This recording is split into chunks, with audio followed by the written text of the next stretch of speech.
Bonjour à tous. Les récentes mutineries survenues dans les prisons de Buea et Yaoundé ont suscité une vague de critiques contre le gouvernement. Selon la Nouvelle Expression, les pouvoirs publics ont répondu à la révolte des détenus par des déportations et des violences. Ce journal précise que Amnesty International accuse les forces de sécurité camerounaises de traitements inhumains de certains détenus. Dans les colonnes du Messager, la présidente par intérim du MRC tient le pouvoir de Yaoundé responsable de cette répression contre ses camarades du parti. Pour le journal Kalara, tous les dysfonctionnements de la justice ont été mis à nu lors de ces répressions des manifestants prisonniers dans les différents établissements pénitentiaires de Yaoundé et Buea. Les risques d'embrasement ont été identifiés depuis 2015, rappelle Kalara. Malgré les solutions préconisées, l'hebdomadaire Kalara constate que des hauts responsables de l'administration judiciaire n'ont rien fait.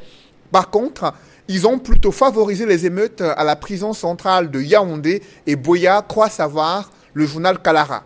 Par contre, le journal Essingan et l'Œil du Sahel estime que le garde des Sceaux a reconnu sa responsabilité dans les crises liées à la surpopulation carcérale.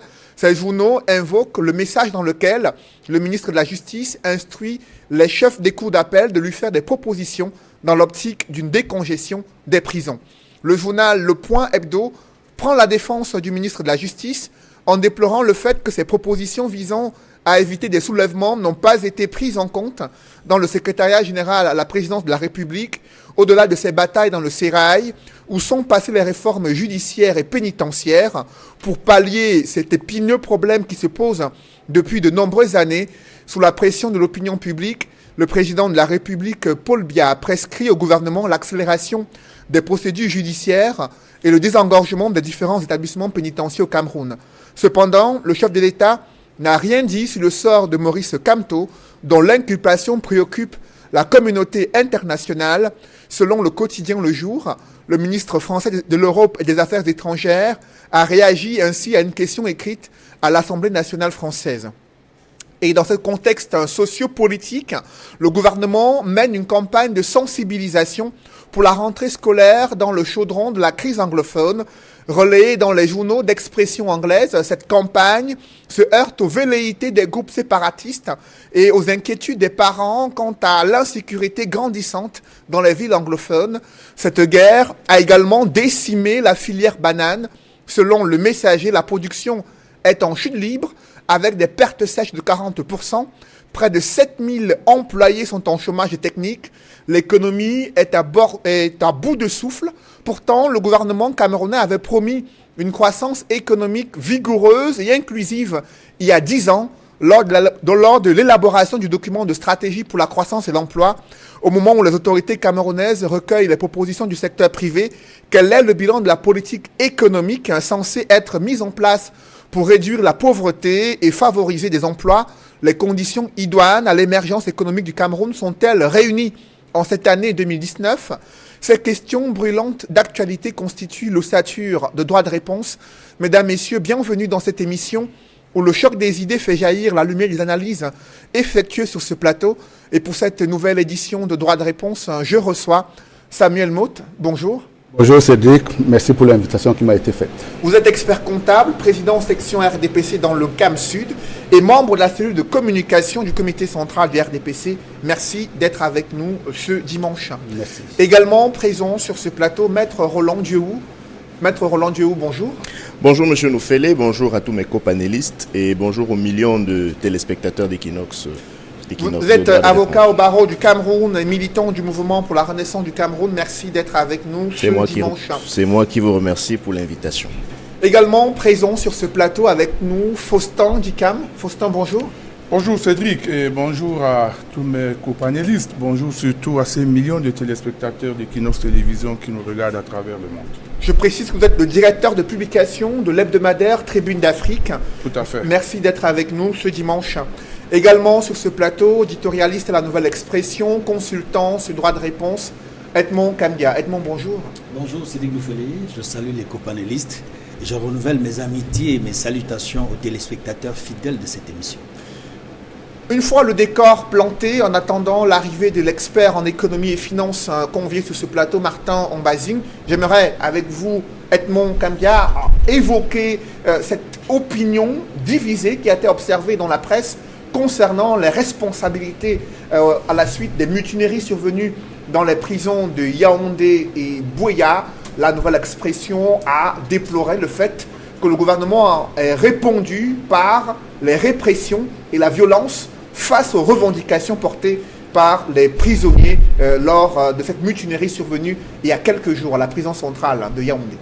Effectivement, nous continuons à le déplorer parce que le gouvernement, en tout cas à travers les forces de défense qui sont descendues sur le terrain, ainsi que les forces de maintien de l'ordre, la manière dont les prisonniers, les détenus ont été embarqués, tabassés et avant d'être envoyés dans d'autres lieux de détention n'était pas la meilleure qui soit quand on est dans un état de droit.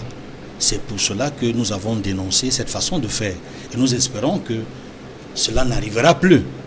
Nous sommes également et surtout heureux de ce que le ministre d'État chargé de la justice ait pris les taureaux par les cornes, ait écouté notre message parce que nous l'avions interpellé sur le plateau dimanche dernier par rapport à ce qui se passe et nous pensions que sa responsabilité était grande dans ce qui s'est passé parce qu'il était bien informé de la situation. Et nous déplorions le fait qu'il ne soit pas descendu personnellement sur le terrain, calmer les ardeurs de ces détenus-là. Aujourd'hui, nous savons, non seulement à travers les mesures qu'il a prises, en interpellant les responsables des cours d'appel, n'est-ce pas, de lui faire des propositions, mais également à travers la sortie du ministre de la Communication, René Emmanuel Sadi, qui semble nous rassurer, nous, le peuple camerounais, que des procédures seront prises d'après les instructions du chef de l'État pour qu'il y ait de moins en moins de lenteur judiciaire et pour que nous souhaitons, dans un délai très proche et à court terme, que nous ne vivions plus dans cette situation où les conditions de détention ou de vie des détenus, notamment ceux qui sont en détention provisoire, ne soient plus celles que ces détenus ont eux-mêmes décriées. Et nous souhaitons également que des mesures radicales soient prises, pas pour réprimer, mais pour faire en sorte que lorsqu'on est détenu, on soit jugé le plus rapidement possible, qu'on sache quelle est sa situation et que le principe ne soit plus dans les faits la détention ou l'emprisonnement, mais que la Constitution soit respectée, que le principe soit la liberté. C'est l'exception qui est la détention dans l'esprit des lois et de la Constitution du Cameroun. Le journal Kalara estime que ces problèmes liés à la surpopulation carcérale avaient été identifiés depuis 2015, qu'il y a eu des réunions des chefs des cours d'appel au cours desquelles le ministre garde des Sceaux a plusieurs fois décrié ce problème, mais rien n'a été fait jusqu'aujourd'hui. Comment comprendre cette attitude des autorités en charge de l'administration judiciaire et pénitentiaire qui avaient déjà identifié ces problèmes depuis de nombreuses années? Edmond. Effectivement, c'est d'autant grave que nous assistons là à ce que le chef de l'État a lui-même appelé l'inertie, l'immobilisme. Mais il ne suffit pas de décrire une situation. Il faut prendre des mesures radicales, efficaces, pour que l'inertie et l'immobilisme ne persistent pas. Ça me rappelle l'un des discours du chef de l'État, il y a quelques années. Il a si souvent dit, nous ne manquons de rien. On a tout. Mais pourquoi rien ne marche? C'est-à-dire, c'était pour lui une façon de décrire non seulement l'inertie, mais le fait qu'il y ait des dysfonctionnements que personne ne comprend. À quel niveau se passe donc entre 2015 et cette année? Ça fait quand même au moins 4 ans. Pourquoi est-ce que les choses ne bougent pas? À quel niveau de responsabilité? Quel est le goulot d'étranglement? À quel niveau se trouve-t-il? Est-ce entre le ministère de la Justice et le Premier ministère, ou est-ce entre le ministère de la Justice et la présidence de la République? Et si c'est à la présidence de la République, pourquoi est-ce que la présidence de la République décrit, à travers Paul Biya, dénonce cette situation?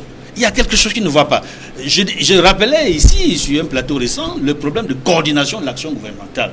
Il faut véritablement qu'on sache qui coordonne l'action gouvernementale, à quel niveau il y a les goulots d'étranglement, et que faire pour que cette situation ne se répète pas. Parce qu'il ne suffit pas, parce que vous l'avez bien dit, c'est depuis 2015. Et c'est vrai que le point a été fait. Mais entre 2015 et aujourd'hui, pourquoi 4 ans après, la situation ne s'améliore pas.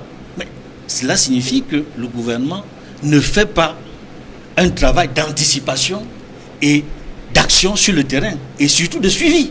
Il y a un problème de suivi. Ces mutineries survenues dans les prisons de Yaoundé et Buea mettent à nu les tares de la justice, selon le journal Kalara. Sur ce plateau avec nous, Faustin Dikam.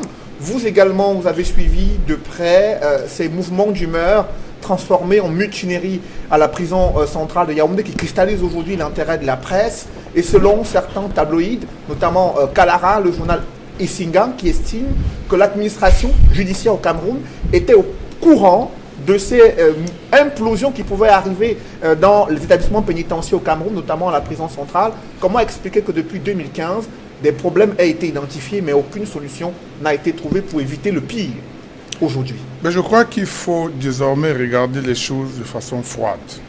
C'est notre mission en tant que journaliste de pouvoir décrire les tares, les retards et les avatars d'une société qui se délite. Voyez-vous, ce qui s'est passé dans les prisons de Yaoundé et de Buea sont à l'image de l'administration camerounaise aujourd'hui. Il faut le dire clairement, c'est une administration qui est tatillonne. Nous l'avons décrié plusieurs fois sur les différents plateaux de télévision où nous sommes passés et même dans nos tabloïds. C'est une administration qui est corrompue jusqu'aux os, il faut le dire clairement. Et c'est une administration aujourd'hui où on ne sait plus exactement qui fait quoi. Voyez-vous, les gens viendront sur les plateaux de télévision peut-être accuser, comme je l'ai vu dans certains tabloïds, le ministre d'État, ministre de la Justice, peut-être d'incompétence ou bien d'inertie. Mais soyez sûrs, mesdames et messieurs, que ce ministre, comme celui qui a lu une communication gouvernementale vendredi dernier, sont tous l'otage de ce système de gouvernance qui délite et qui désagrège le Cameroun. Il faut le dire clairement. Plusieurs fois, sur plusieurs tribunes, le président de la République a dénoncé cette façon de travailler. Croyez-vous que tout ce qui s'est passé à la prison de Koningui, par exemple, on n'était pas au courant de ce qui allait arriver? Les services de renseignement ont fait leur travail. Mais il y a dans la chaîne administrative des gens qui n'ont pas voulu faire leur travail, qui étaient bien au courant. Parce que quand je dis que tout le monde était au courant, c'est parce que certains confrères ont même signalé cela dans leurs journaux, qu'il devait y avoir, qu'il y avait une mutinerie en préparation à la prison de Koningui. Vous avez bien lu et attentivement la communication de notre ministre vendredi dernier. Mais ce qu'il décrit là-dedans, ce qu'il dénonce là-dedans sont assez graves. Voyez-vous, dans une prison, on en arrive à trouver des bombes, des grenades lacrymogènes. Dans une prison, on trouve des gens avec beaucoup d'argent. Dans une prison, on trouve des gens avec des moyens de communication lourds, importants et modernes. Dans une prison, on trouve des gens qui mangent, qui boivent au champagne. Vous voyez, c'est-à-dire, il faut comprendre que tout ce qui se passe à l'intérieur de cette prison est à l'image de ce que nous vivons au quotidien. Est-ce que vous savez que j'ai fini ce voyage, le voyage qui m'a mené sur ce plateau de Yaoundé pour Douala en moto, M. Noufélé? Vous convenez avec moi qu'il y a un problème? Et s'il y a ce problème, nous sommes tous responsables de ce qui arrive. Quand je dis que nous sommes tous responsables, ceux qui sont en charge de gouverner ce pays doivent se ressaisir et avoir un peu d'humanité. Les prisonniers aussi ont des droits. Peut-être, et c'est ce que nous oublions souvent. Les prisonniers ont des droits. Vous ne pouvez pas, dans une même prison, avoir mis ensemble des gens qui ont volé tout l'argent de la République avec ceux qui ont été juste arrêtés parce qu'ils ont soutiré un téléphone portable ou bien un porte-monnaie à quelqu'un. Et ces mêmes gens mangent des langoustes, boivent du champagne à midi, donnent de l'argent à ceux qui viennent leur rendre visite, alors qu'en face, cela manque même du concha. Vous savez ce que c'est le concha dans une prison? J'ai eu le privilège de fréquenter les prisons camerounaises ces dernières années. Je sais exactement ce qui se passe là-dedans. Mais il fallait s'attendre à cela. On parle seulement de la prison de Koningui en ce moment et de Buea. Mais sachez aussi que les autres prisons sont dans le même état. Lorsqu'on parle d'extension des prisons, c'est bien beau. Mais cette administration sans planification, sans prospective, fait qu'aujourd'hui, on devrait parler même du déplacement de ces prisons à l'intérieur de nos grandes villes. Regardez où se trouve la prison centrale de Kondengi. Est-ce que c'est normal qu'une prison qui a été conçue, je ne sais pas, pour environ 1000 personnes, se retrouve aujourd'hui avec plus de 3000, 5000 prisonniers et qui est juste une école. Vous vous rendez compte? En cas d'évasion, par exemple, les forces de maintien de l'ordre auront des problèmes d'intervenir parce qu'on peut se retrouver en train de tirer sur des élèves. Vous vous rendez compte? La prison centrale de Nubel se trouve où? En plein marché. Il faut tout simplement déplacer ces prisons. Il ne nous manque pas d'espace et il ne nous manque pas d'argent pour reconstruire de nouvelles prisons et des prisons modernes. Il est question d'une volonté politique, tout simplement. Et le ministre de la Communication qui s'est exprimé sur ces mutineries, faisant savoir que les détenus insurgés ont entrepris de s'aimer la panique au sein de la prison centrale de Yaoundé dans le but de provoquer une évasion massive des détenus. C'est du moins ce que révèle le porte-parole du gouvernement sur ce plateau. Avec nous, Maître Roland Diouf, sur la sortie du porte-parole du gouvernement au moment où les détenus posent l'épineux problème des lenteurs observées dans le cadre des procédures judiciaires initiées à leur encontre et des conditions d'incarcération qu'ils jugent inhumaines. Comment expliquer la sortie du membre du gouvernement qui estime que les détenus manifestaient dans le but de provoquer une évasion massive?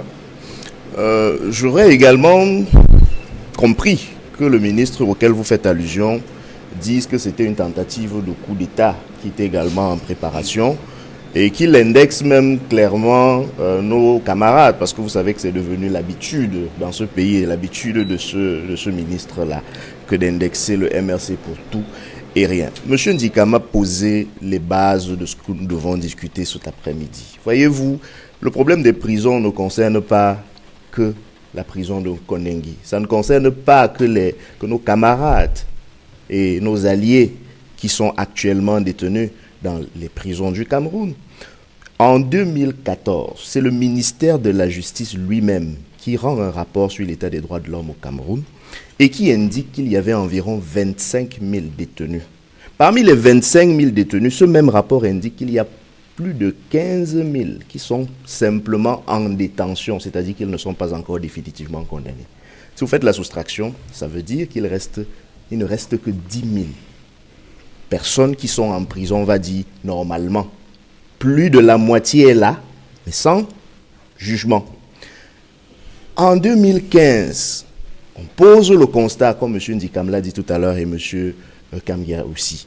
Et puis on en est en 2019 à estimer que s'il y a eu ce problème-là à la prison de Kondengi et à celle de Boya, c'est parce qu'il y a des gens qui préparaient, je ne sais pas moi trop quoi, la déstabilisation ou ceci ou cela.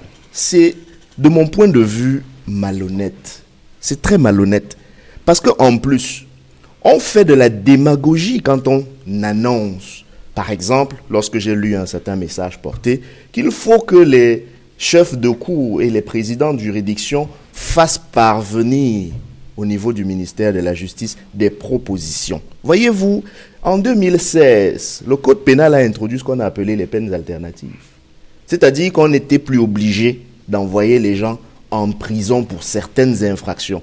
Est-ce qu'on peut faire le bilan de l'application des peines alternatives de 2016 en 2019? Ça fait quand même déjà 3 ans. D'aucuns disent qu'il y avait un texte particulier qui devait être rédigé, élaboré, rendu public. Et vous pensez que c'est à Roland Diouf de rédiger ce texte, peut-être? Vous pensez qu'on peut se plaire, on peut se complaire dans un pays à dire, bon oui, ok, il y a un code pénal qui a prévu ci ou ça, on ne l'applique pas encore parce qu'il y a un texte qu'on attend. Mais on l'attend de qui, ce texte-là? Vous pouvez me répondre?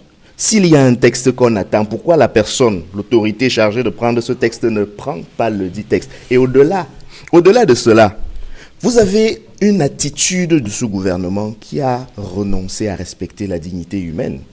Parce que, et M. Ndikam l'a dit tout à l'heure, les prisonniers ne sont pas des moins que rien. Ce sont des humains, comme vous et moi. Sachez-le, sachons-le.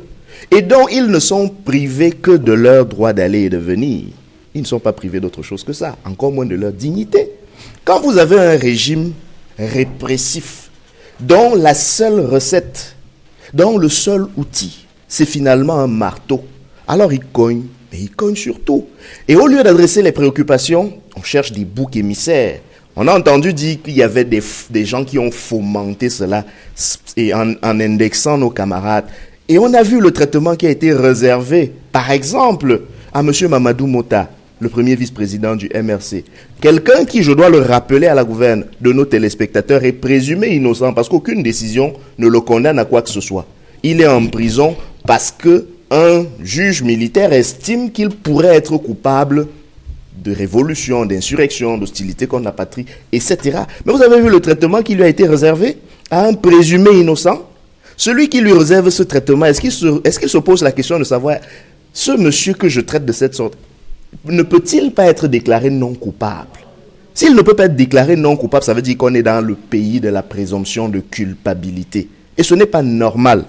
J'ajoute que nous sommes, et ce contexte-là est la faute de ce que j'ai appelé dans une tribune récente, la dictature des fonctionnaires. Savez-vous que la détention provisoire est réputée être une mesure exceptionnelle? Que le code de procédure pénale qui existe depuis longtemps au Cameroun a prévu la surveillance judiciaire. Je dis la surveillance judiciaire, pas la détention provisoire. C'est-à-dire, quand bien même on estime qu'il y a des charges qu'on peut retenir contre quelqu'un et qu'il doit se présenter devant un tribunal pour répondre de ces charges-là, on peut, au lieu de l'incarcérer, prendre ce qu'on appelle des mesures de surveillance judiciaire, c'est-à-dire par exemple lui assigner un domicile, c'est-à-dire par exemple lui imposer d'avoir à ne pas sortir des limites d'un certain territoire, c'est-à-dire par exemple lui imposer de devoir signaler sa présence dans un commissariat de police, etc., etc. Il y a une panoplie, je dis bien une panoplie de mesures qui peuvent permettre, au lieu de mettre les gens en détention provisoire, de les mettre sous surveillance judiciaire et atteindre le même résultat. Je ne parle pas de la mise en liberté sous garant ou sous caution.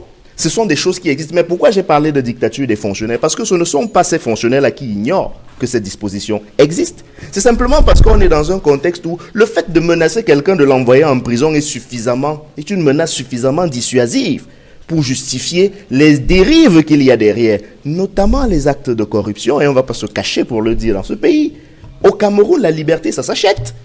Il suffit, combien sommes-nous à avoir fait l'objet d'une convocation de police ou de gendarmerie et d'avoir été mis en garde à vue dans ce contexte-là? Simplement parce que vous avez vous-même décidé de déférer à une convocation qui vous a été adressée. Vous vous retrouvez en cellule, parfois pour des affaires civiles. Et le fonctionnaire de police ou de gendarmerie qui est en face de vous sait très bien que c'est une affaire civile. D'ailleurs, ils nous le disent quand nous, avocats, on vient intervenir. Ils nous disent, maître, vos histoires d'affaires civiles ou pénales là, allez dire ça au procureur. Moi ici, je considère que c'est escroquerie, abus de confiance et je le garde en cellule. Vous êtes dans un contexte où donc chacun est petit roi à son niveau. Les abus sont légion, les prisons se remplissent et on vient en 2019 parce qu'il y a eu un incident grave qu'on ne veut pas, dont on ne veut pas admettre la responsabilité, accuser des boucs émissaires. J'aimerais peut-être terminer sur ce qu'on a pu voir comme les solutions cosmétiques qu'on est en train d'envisager ces jours-ci, notamment le transfèrement. J'aimerais indiquer... Nous allons en parler. Voilà. Et donc si on en parlera plus tard, il est question de notre point de vue, modestement, d'abord de simplement appliquer les dispositions qui existent dans le code de procédure pénale relativement à la liberté des uns et des autres, y compris de ceux qui sont poursuivis. Il est possible aussi de réformer un certain nombre de choses. Nous pensons par exemple que la procédure d'habeas corpus manque d'une certaine efficacité aujourd'hui parce qu'elle est relativement lourde à mettre en œuvre. Il aurait été judicieux par exemple que ce soit une procédure d'urgence, c'est-à-dire qu'on n'attende pas nécessairement d'attendre le jour de la dite audience telle qu'elle est programmée. Par exemple, ici à Douala, elle a lieu tous les mercredis. C'est une audience qui est supposée statuer sur la détention, sur les conditions de détention. Elle aurait pu, et c'est une proposition par exemple, si monsieur le ministre veut bien appliquer les propositions, elle peut se tenir cette audience-là comme le référé de Raha, c'est-à-dire que dès que vous saisissez le tribunal d'une demande en habeas corpus, rapidement on siège pour décider de votre sort. On peut également étendre cela en instaurant une sorte de juge des libertés, une sorte de juge de l'application des peines, voyons. Et le juge de la mise en état des dossiers pour que les procédures ne traînent plus devant les juridictions, etc. D'autres propositions avaient été faites depuis 2015 lors des réunions entre les chefs des cours d'appel et le garde des Sceaux, ministre de la Justice, qui avait déploré en son temps, stigmatisé le comportement de certains acteurs de la chaîne pénale qui ne perçoivent pas toujours la nécessité d'accélérer le traitement et le règlement des procédures. Des propositions avaient été faites pour mettre fin aux gardes à vue et détentions provisoires abusives depuis 2015, mais la situation n'a pas vraiment évolué.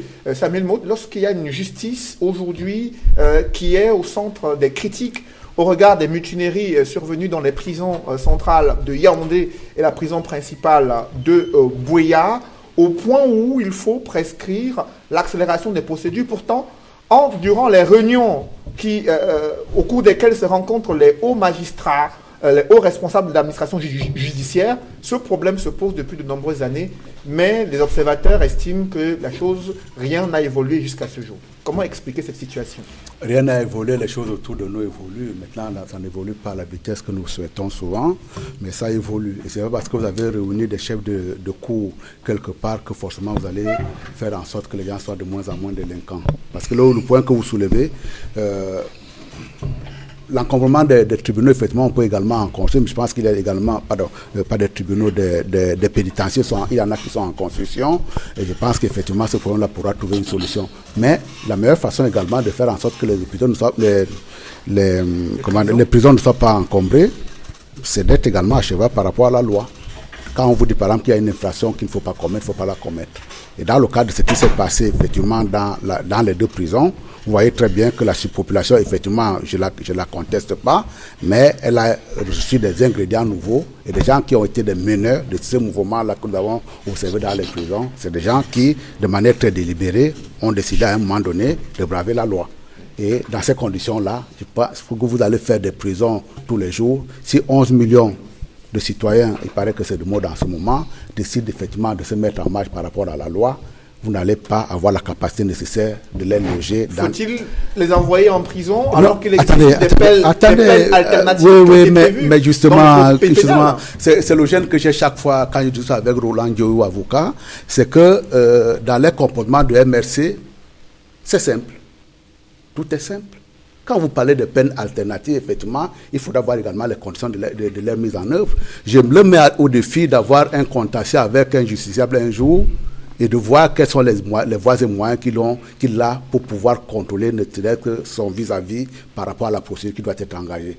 Parce que c'est tellement facile de dire qu'il faut mettre en place des peines alternatives. Il faut également voir les conditions de mise en œuvre de ces peines alternatives. Bien entendu, une privation de liberté, ça doit être une mesure exceptionnelle, mais dans le cheminement de la justice, effectivement, quand un magistrat dans la froideur de son bureau a décidé effectivement qu'il met quelqu'un en détention provisoire, c'est qu'il y a souvent de bonnes raisons. Je connais également dans la République des gens qui se sont portés garant caution dans un certain nombre de procédures et qui ont fait bénéficier à leurs proches des libertés provisoires, le fait de comparaître libre à une procédure. Et ce n'est pas parce que de temps en temps on a appris qu'une personne qui s'est retrouvée dans ces conditions-là qu'on a estimé qu'on ne peut pas libérer, que ça doit être devenu la généralité. C'est des exceptions. Quand un magistrat, est-ce qu'on peut faire confiance à une institution qui est la magistrature? Il n'en reste pas moins que même si vous avez prévu des peines alternatives, on lui demanda à un moment donné, est-ce que vous pensez que vous pouvez à telle ou telle personne lui donner une alternative pour qu'il puisse purger sa peine? Et là également, dans le cadre d'une procédure qui est ouverte, si on ne vous a pas apporté des garanties suffisantes pour que la personne puisse être là à toutes les phases de la procédure, la seule solution que le magistrat aura, c'est de dire effectivement on peut le priver de sa liberté, ne serait que de manière provisoire. Mais encore une dernière fois, ne nous étonnons pas de ce qui nous arrive quand nous-mêmes nous contribuons à ce que cela nous arrive. Quand on dit aux gens, et je voudrais revenir là pour pouvoir conclure là-dessus, quand on dit aux gens effectivement il y a une règle à respecter, on n'a pas encensé des gens qui enfreignent la règle commune. qui fait en sorte qu'à un moment donné, nous pouvons avoir une situation de quiétude et que des gens puissent volontairement décider de troubler cette quiétude. Je trouve qu'on a été, dans la société camerounaise, on a été très tolérants vis-à-vis de tout ce qui s'est passé dans le nord et sur le sud-ouest, sous prétexte qu'on voulait en faire un argument politique. Il y a des gens qui, pour cette raison-là, sont rentrés en prison, qui n'avaient pas à s'y retrouver. Quand vous parlez encore d'un délinquant, de quelqu'un qui n'a pas pu être éduqué dans le bas âge et qui se retrouve roulé demain, on peut s'apitoyer en disant « Ah, celui-là, certainement, il a raté sa vie. » Mais que quelqu'un, de manière très délibérée, un matin, parce qu'il pense que politiquement, son horizon est bouché, parce qu'il est plus fort que lui en face, se mette à réciter tous les chiffons rouges au monde, au point de se retrouver dans cette situation-là, et de transformer la prison en une tribune, je dois dire également que nous devons nous lever tous pour pouvoir condamner cette dérive-là. Et de la même façon, quand des gens qui, de manière délibérée, des juristes également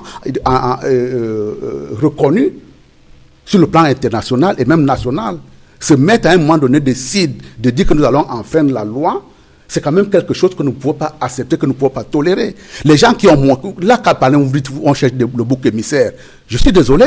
En plus, ce truc-là qui se fait à Mondovision, retransmis dans comment on appelle, sur les réseaux Internet, où les gens se filment, se mettent en scène pour pouvoir haranguer des foules, comme si on était dans un meeting politique, c'est quand même quelque chose que nous ne devons pas tolérer. Et c'est ces gens-là, de fait qu'ils ont enfreint la loi à un moment donné, s'ils ne s'étaient pas retrouvés là, effectivement, il y a des surpopulations. Je vous ai dit tout à l'heure qu'effectivement, d'ailleurs, vous-même, vous l'avez reconnu, je suivi attentivement mon camarade tout à l'heure, le ministre de la Justice, garde des Sceaux, ministre d'État, a lui-même reconnu effectivement qu'il y a ce problème. C'est pour ça qu'effectivement qu'on prend des mesures pour pouvoir voir dans quelle mesure on peut les décongestionner. Mais le problème qui se pose, c'est que ce problème existe depuis de nombreuses années.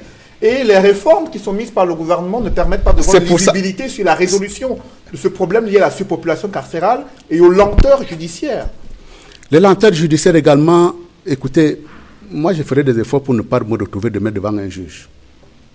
Mais effectivement, je peux également souhaiter que pour des gens qui, pour des tas de raisons, sont retrouvés en délicatesse à un moment donné, que l'on puisse leur accorder une célérité de la justice de telle manière à ce qu'ils puissent trouver solution à leurs problèmes.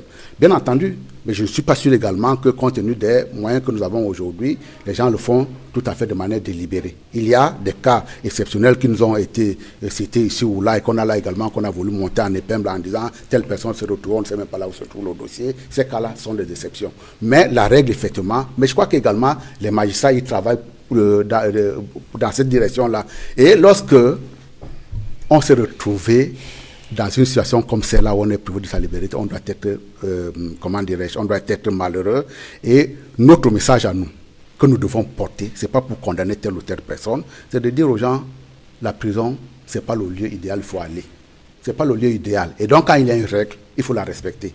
Le respect de la règle fera en sorte qu'effectivement, on aura de moins en moins de monde dans les prisons, mais qu'également, là, l'État aussi fait des efforts pour pouvoir construire des prisons supplémentaires. Je sais qu'il y a une très grande prison qui est en construction en Goma, à quelques encablures d'ici, mais là également, c'est pas si simple que ça. C'est-à-dire que quand j'entends un certain nombre de personnes, vous dites, ah, mais c'est simple. C'est simple, il n'y a qu'à faire ça, c'est simple. Il n'y a qu'à faire ça, c'est simple. Il y a également des ressources, à un moment donné, qui peuvent faire défaut. Il y a également, effectivement, des lenteurs administratives également, qui peuvent venir alourdir la barque.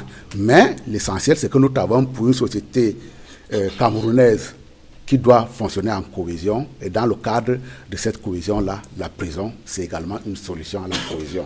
Et donc, ces incidents graves survenus dans les prisons centrales de Yaoundé et Buea ont mis à nu les lenteurs et autres dysfonctionnements dans le système judiciaire. Comment le monde des affaires réagit-il face à cet épineux problème? Sur ce plateau, avec nous, Martin Ambazine. Martin, bonjour. Bonjour Cédric. Vous êtes expert en économie et finance. Lorsque vous suivez ces détenus manifester contre les lenteurs judiciaires dans le cadre de la procédure initiée depuis près de 2 à 3 ans, comment vous appréciez les réformes gouvernementales visant à répondre à ces préoccupations-là? Je voudrais déjà vous dire que ce problème qui concerne la gestion des prisons n'est pas une particularité camerounaise. Je pense que dans tous les pays au monde, on s'est toujours rendu compte que c'est un problème qu'on n'arrive pas du tout à juguler de façon définitive. Tout en disant cela, je pense aussi que nous rencontrons aujourd'hui le problème qui se pose dans la mise en place de nos politiques publiques. il me semble qu'au jour d'aujourd'hui, en dehors de ce qui s'est passé là, il y a une inadéquation entre l'évolution de la société et les moyens qui sont mis en place pour exercer la justice de façon normale. Vous savez très bien qu'un pays, quelles qu'en soient ses ressources naturelles, s'il n'y a pas de justice, il ne peut pas avoir de développement. Donc je pense que le véritable problème aujourd'hui qui se pose, ça, je sais que les magistrats en parlent, mais on écoute moins, c'est qu'il y a il n'y a pas de corrélation entre les moyens qui sont mis en place pour que les magistrats puissent travailler et les problèmes que les magistrats traitent. Donc, on peut tout dire, des gens peuvent manifester, il peut y avoir des entours politiques, mais la réalité est qu'il manque de moyens. C'est-à-dire que je pense que les magistrats aujourd'hui, pour essayer d'accélérer le processus de jugement, sont obligés à un moment donné de le faire. Si jamais ils essaient de travailler comme l'on souhaiterait, je pense qu'il y aurait beaucoup d'affaires en suspens et que la situation serait beaucoup plus grave. Au jour d'aujourd'hui, moi je pense, pour être simple, c'est qu'il faut repenser. Repenser tout simplement. On l'a déjà fait, mais repenser, ça veut dire faire un état des lieux. Et puis, bon, voir comment est-ce que l'on repartit la réallocation de ces prisonniers, comment et pourquoi ça se passe ainsi. Donc, vraiment, je ne vais pas inventer quelque chose. Vous avez déjà tous dit les mêmes choses. Je pense que la situation était prévisible. Tout le monde, on n'a pas besoin d'être expert. Je ne comprends pas. Moi, je ne comprends pas comment est-ce qu'on peut prendre des gens qui ont été des collaborateurs, qui ont travaillé ensemble dans les mêmes bureaux, qui sont rencontrés dans les couloirs des ministères, se retrouver dans une même prison. Vraiment, j'ai l'impression qu'à un moment donné, vraiment, je ne sais pas où nous sommes. Je ne sais pas dans quel pays nous vivons. Mais je dis, ça n'a pas besoin de droit. Ça n'a pas besoin de droit. C'est le bon sens.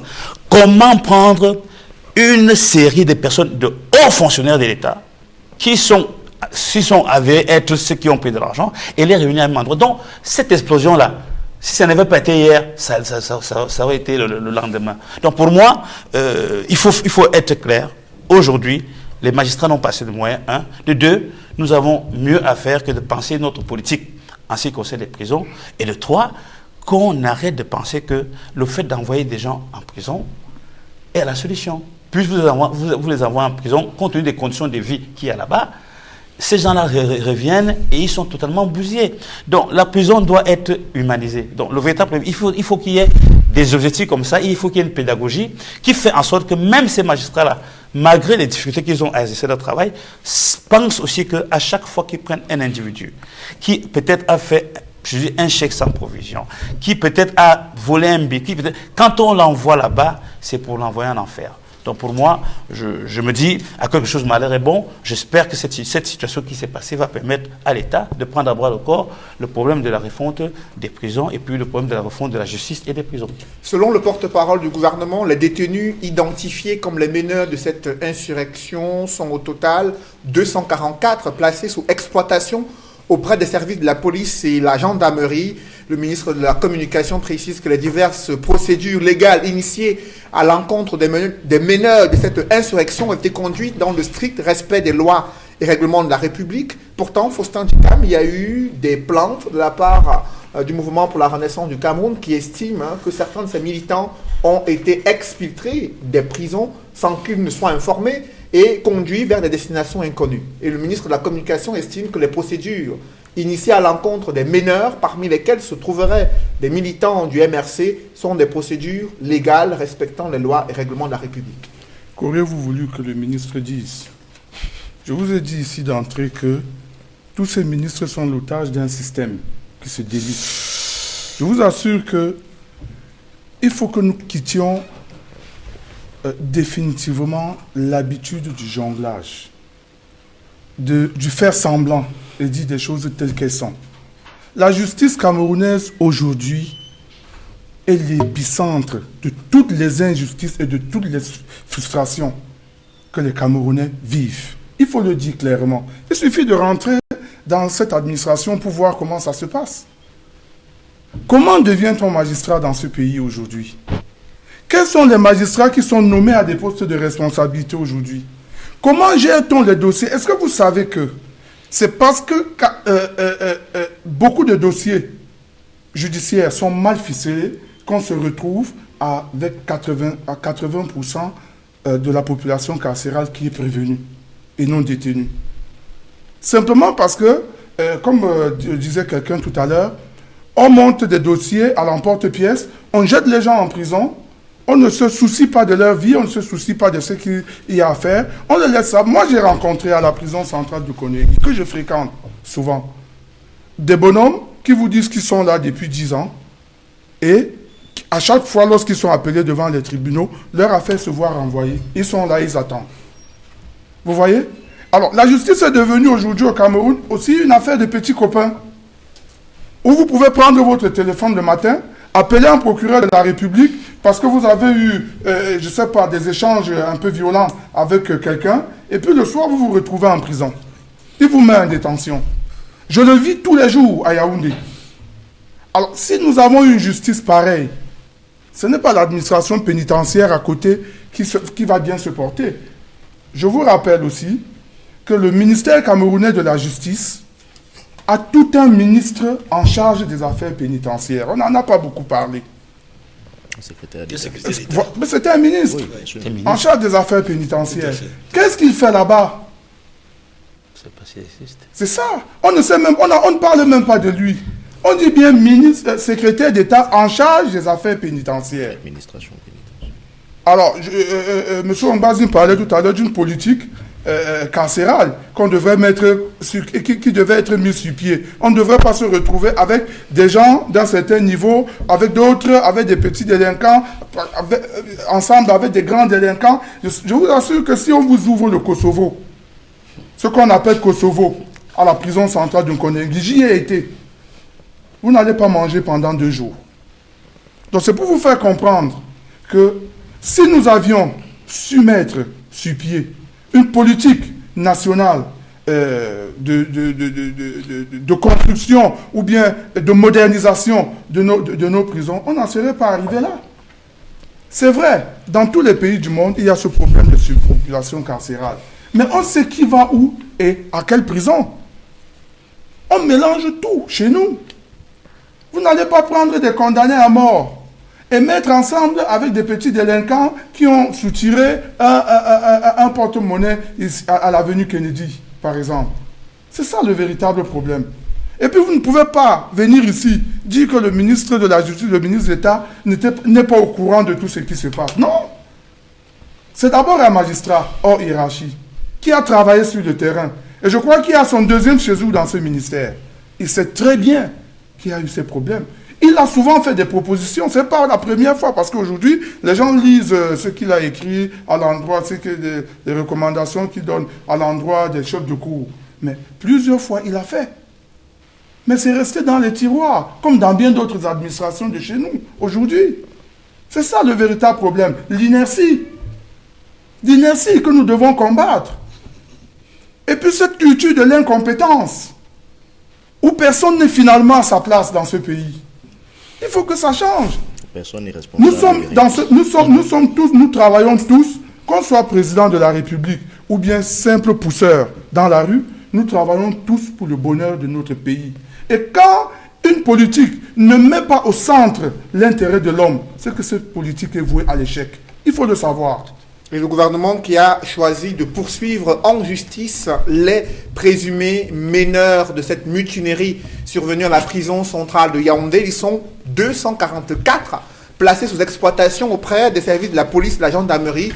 Et le ministre de la Communication précise que les procédures légales initiées à l'encontre des meneurs de l'insurrection ont été conduites dans le strict respect des lois et des règlements de la République. Maître Roland Diouf, des militants de votre parti politique se retrouvent parmi ces meneurs, selon les propos du gouvernement, et le gouvernement estime que les procédures légales initiées à leur encontre respectent les lois et règlements de la République. Ça veut dire donc qu'il y a des lois au Cameroun qui permettent à ce que Mamadou Mota puisse être non alimenté pendant 4 jours.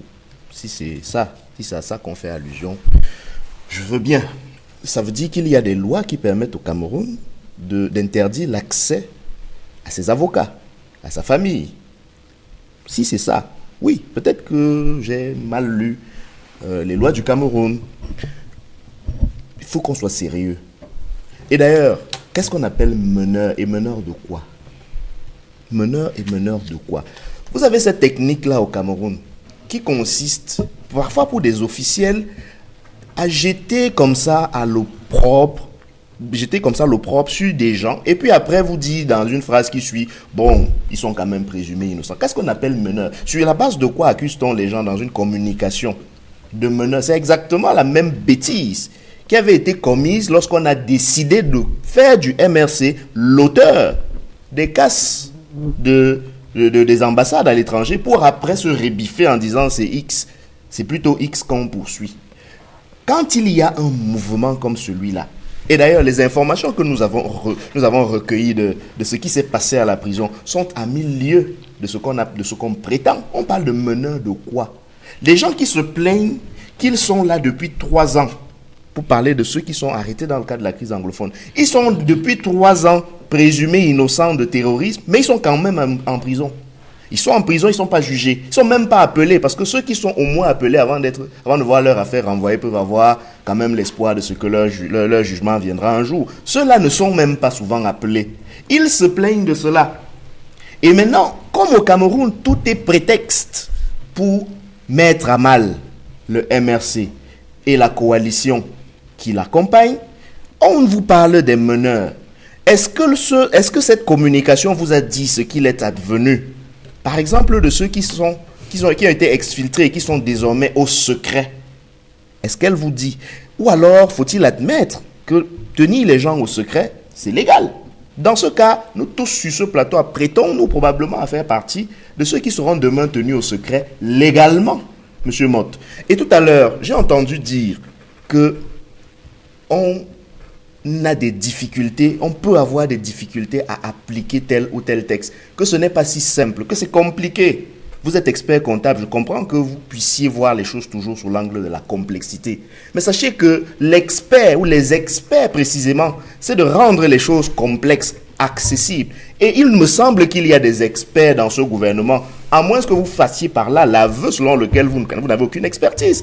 On ne peut pas me dire qu'on n'applique pas les règles, parce que c'est complexe. Ça n'a aucun sens. C'est un aveu d'une incapacité criarde à gouverner. Si vous n'êtes pas capable d'appliquer vos textes, ceux que vous avez pris souverainement, parce qu'ils sont complexes, si vous n'êtes pas capable de construire des prisons, parce que oui, c'est une question complexe, si vous n'êtes pas capable de donner un peu de dignité à ceux que vous avez arrêtés, c'est qu'il y a un problème de compétence. Et puis, tout à l'heure, vous avez estimé que pour vous, l'une des solutions, je vous sais gré d'avoir quand même indiqué qu'il faut aller dans le sens, effectivement, d'augmenter la capacité de nos prisons et de les moderniser. Mais vous avez prétendu tout à l'heure qu'il fallait simplement bien se tenir pour éviter d'aller en prison. Vous avez également dit la justice, ça ne peut pas être aussi facile que ça. Je convoque une notion que vous connaissez très bien, M. Motte, parce que vous êtes au contact des gens d'affaires. La sécurité juridique et la sécurité judiciaire. Vous semblez légitimer le fait que les procédures peuvent être longues. D'accord? Parce que vous voyez le côté de celui qui est embastillé. Mais quand la procédure est longue, elle n'est pas longue seulement pour celui qui est en prison. Elle est également longue pour celui qui se plaint. Et celui qui se plaint a intérêt à ce qu'une décision soit vite rendue pour qu'il ait son droit si effectivement il avait raison de se plaindre, M. Motte. Donc, ce n'est pas si facile que ça, peu importe le côté où vous vous trouvez. Vous pouvez être du côté où les gens peuvent se dire, bon, moi j'ai des bons soutiens, aucun procureur, aucun magistrat ne me mettra quand même en prison, c'est quand même moi, oui, c'est certes. Mais quand vous vous plaindriez et que la justice mettra du temps, parce qu'on veut faire la peau à votre adversaire en renvoyant son affaire pour le martyriser en prison, vous ne serez pas plus mal, vous ne serez pas mieux loti, vous non plus. Donc il faut qu'on arrête de faire comme si, quand quelque chose est bien, c'est seulement pour le MRC. Non, le MRC se bat avec d'autres, bien entendu, pour ce qui peut être bien pour nous tous. Et ceux qui sont de bonne foi le voient, ceux qui sont de bonne foi le savent, ceux qui sont de bonne foi soutiennent ce combat. Je vous rappelle que il y a des intellectuels camerounais qui se sont levés pendant la campagne électorale. Ils ont décidé de soutenir notre candidat à l'époque, simplement parce que les propositions qui étaient faites, c'était du bon sens. Oui. Je veux parler de votre ancien camarade, M. Christian Pendaïkoka. Son ralliement à notre cause, d'ailleurs ce qui lui vaut d'être aujourd'hui embastillé, c'est parce qu'il avait estimé que la meilleure offre programmatique était celle du MRC. Et dans cette offre, vous trouverez un pan entier de réformes, M. Motte, sur la justice. Un pan entier sur comment est-ce qu'on peut lutter contre, par exemple, la corruption. Comment est-ce qu'on peut lutter, par exemple, contre le détournement de fonds publics. Comment est-ce qu'on peut lutter pour améliorer ou alors pour réduire le train de vie de l'État? Parce que, et M. Ombanzing l'a dit tout à l'heure, les magistrats n'ont pas de moyens, ils n'ont pas de ressources. Nous le voyons tous. D'ailleurs, nous les plaignons. Parce que vous voyez les conditions dans lesquelles les magistrats travaillent. Quand vous regardez même simplement les bureaux dans lesquels ils travaillent, pour un pays qui veut se donner un certain respect, ce n'est pas comme ça qu'on doit lotir les magistrats. Mais cet argent qu'on dit que ça manque là, vous pensez vraiment que cet argent manque? Quand on se réveille un matin, on apprend qu'on a fait des dons d'1 milliard. C'est-à-dire qu'on prend notre argent, nous Camerounais, on fait des dons avec, par exemple pour le Hajj. Je n'ai rien contre le Hajj. Mais quand même, c'est un don. On a dit que c'était un don de M. Biya. Comment se fait-il qu'il puisse faire un don avec notre argent pour le Hajj et d'autres choses, alors que les prisons manquent de nourriture?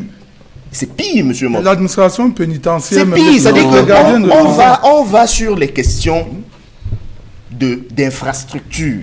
Il n'y a pas assez de prisons. Mais la question que nous adressons aujourd'hui, quand nous parlons de la population carcérale, du problème carcéral, c'est même au-delà de simplement les bâtiments. Les gens n'ont pas à manger en prison. Vous savez ce qu'on leur sert comme ration? Le concha. Vous savez ça?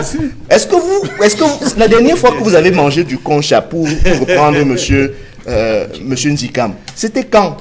Mais en prison, c'est ça qu'on a comme menu quotidien.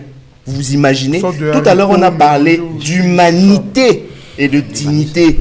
On ne peut pas, au prétexte que des gens ont franchi ou violé la règle, comme vous l'avez brillamment dit tout à l'heure, les traiter de cette manière-là, M. Motte. C'est de ça qu'il est question. Tous les pays du monde ont des problèmes avec leurs prisons. C'est vrai. Comme tous les pays du monde ont des inondations.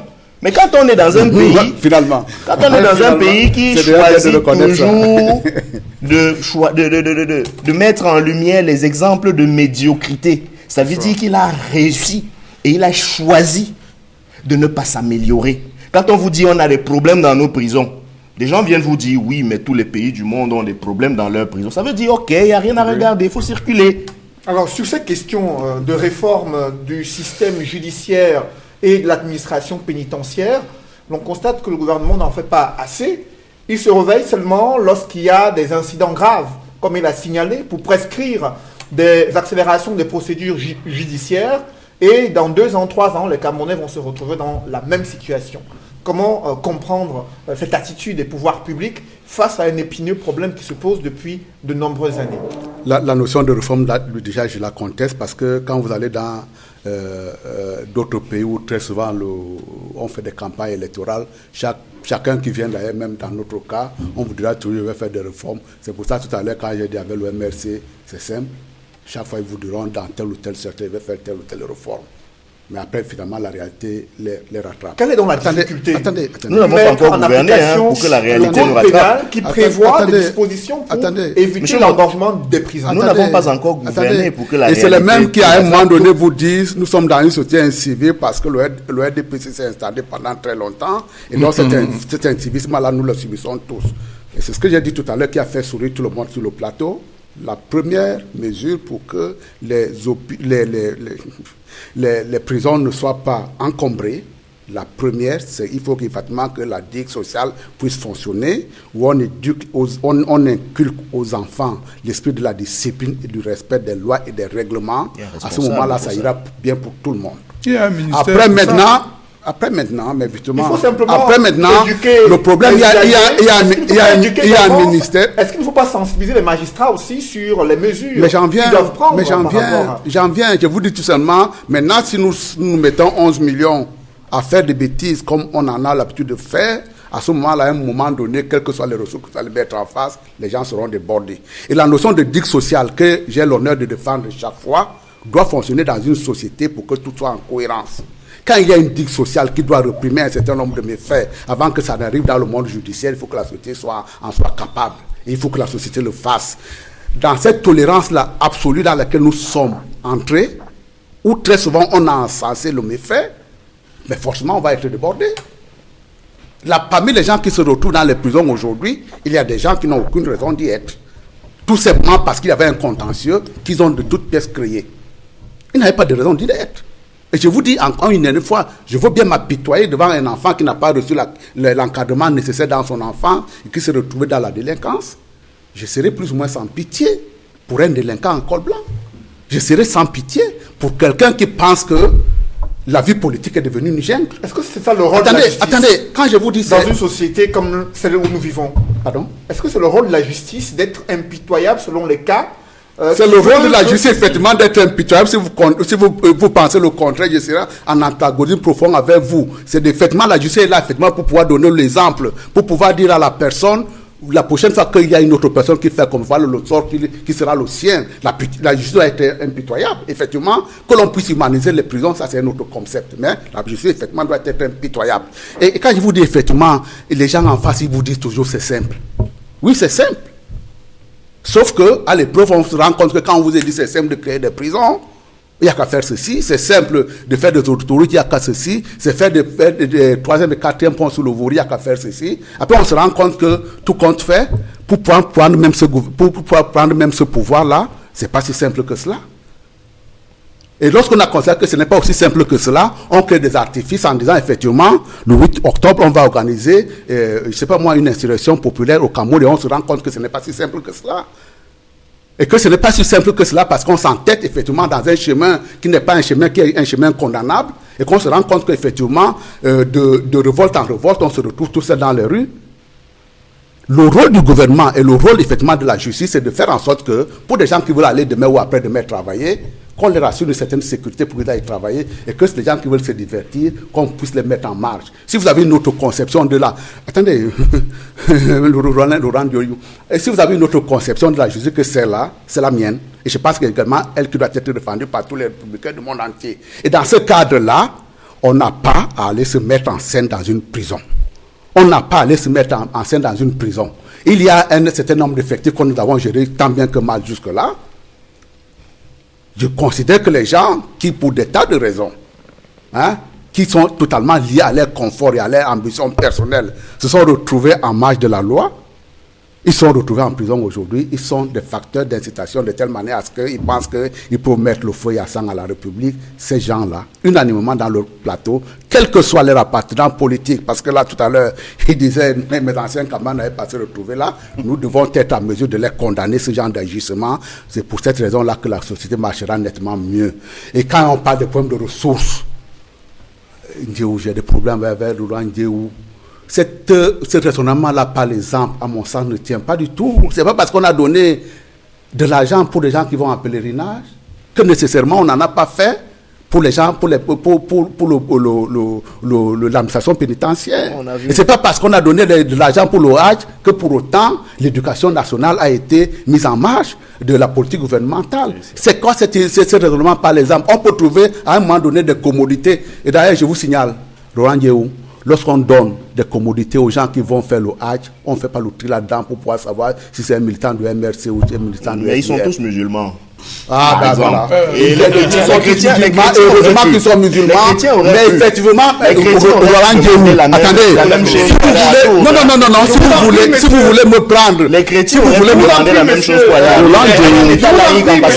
Est-ce que je peux parler? Samuel a la parole. Allez-y. Vous aviez terminé. Maintenant, si vous voulez remettre également le problème sous le sceau du communautarisme, on peut en discuter. Mais il me semble qu'effectivement, il n'est pas à votre avantage. Le débat que j'ai adressé, c'était la laïcité. Je vous en prie. Alors, après vous, Edmond Kambia, sur cette question relative aux réformes judiciaires attendues depuis de nombreuses années et qui vient d'être mise à nu par cette mutinerie survenue à la fois à la prison centrale de Yaoundé et Buea, et le ministre de la Communication qui estime que 244 détenus insurgés ont été identifiés comme les meneurs et que les procédures légales initiées à leur encontre respectent les lois et règlements de la République et qui sont sous exploitation auprès des services de la police et de la gendarmerie. Comment appréciez-vous la démarche et la gestion gouvernementale de ces mutineries?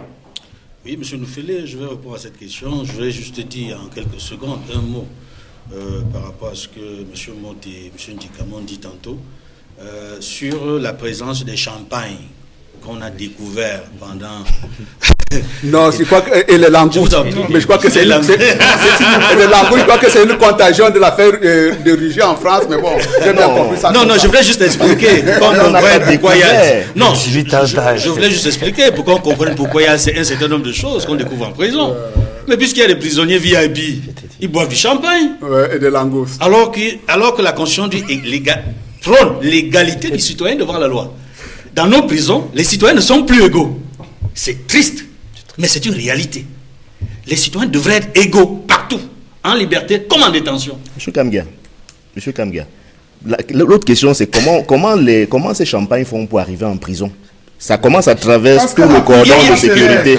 Oui, il y a une autre question. Je vous en prie. On vient de C'était pas le fond de la question. On découvre la question. Sur le débat de fond. Restons sur le débat de fond. C'était juste une petite anecdote comme ça. Peut-être pour rigoler un peu, mais pour vous dire que le problème est profond. Ah oui. Et quand M. Mott dit que les gens n'ont pas à se mettre en scène en prison, j'aimerais bien que vous vous retrouviez à leur place pour comprendre les conditions de détention, d'incarcération, les conditions de vie en prison. Parce que quand vous parlez de mise en scène, c'est comme s'ils s'amusent, c'est comme si les détenus étaient en train de s'amuser quand ils réclamaient, quand ils ont fait des doléances. Et ils n'ont pas choisi de faire la mutinerie. Pendant des mois et pendant longtemps, ils ont fait des doléances qu'ils ont transmises à leur régisseur, qui a transmis, n'est-ce pas, à la hiérarchie. Donc la hiérarchie était très bien informée, on l'a toujours dit, et tout le monde est d'accord ici, que depuis au moins 2015, on connaît les problèmes. Et dans le cas particulier des détenus ambazoniens, ils ont fait des doléances, et tout le monde le savait, que ce soit au niveau du secrétaire d'État de l'administration pénitentiaire, comme le ministre de la Justice, il le savait, il ne le dément pas. D'ailleurs, dans les prescriptions qu'il fait, cela montre bien qu'il savait ce qui se passe. Ce n'est pas une mise en scène. C'est simple. Sur la question de fond, M. Noufele, restons sur la question de fond. 244 personnes interpellées et considérées par le ministre, porte-parole du gouvernement, chargé de la communication, comme des meneurs. Mais j'ai dit c'est grave. Si tous ceux qui ont été interpellés sont considérés comme des meneurs, c'est très grave. Parce qu'ils sont trop nombreux pour être des meneurs. Et qui sont donc les suiveurs? Voilà. Combien sont les suiveurs? Et pourquoi les suiveurs n'ont pas été interpellés? Bien. Ça, c'est une question de fond. Sur la méthodologie, tout simplement. On ne peut pas dire que tous les 244 sont des meneurs. S'ils sont en exploitation, cela veut dire qu'on n'a pas encore identifié les meneurs. Il faut sous-entendre. Non, parlons le français. Il faut sous-entendre qu'ils ont tous participé à cette mutinerie. Mais ils ne sont pas tous meneurs. Ouais, c'est une incorrection dans le discours du ministre de la Communication. Parce qu'ils ne sont même pas. Parce que lui-même dit qu'ils sont en exploitation. Et il faut exploiter les éléments avant de savoir. Avant de trouver les meneurs. Parce que. Soyons cohérents, monsieur Mott. Parce que dans votre justice, allez-y. Je vous en prie, messieurs. Quand vous avez la parole. Allez-y. Vous savez, je suis en train de rire. Mais ça me fait très mal. Ça me fait très mal de savoir qu'on a arrêté 244 Camerounais qui se plaignaient pour leurs conditions d'incarcération, de détention, et on les considère comme les meneurs. Ils sont torturés, on le sait, il y a des preuves.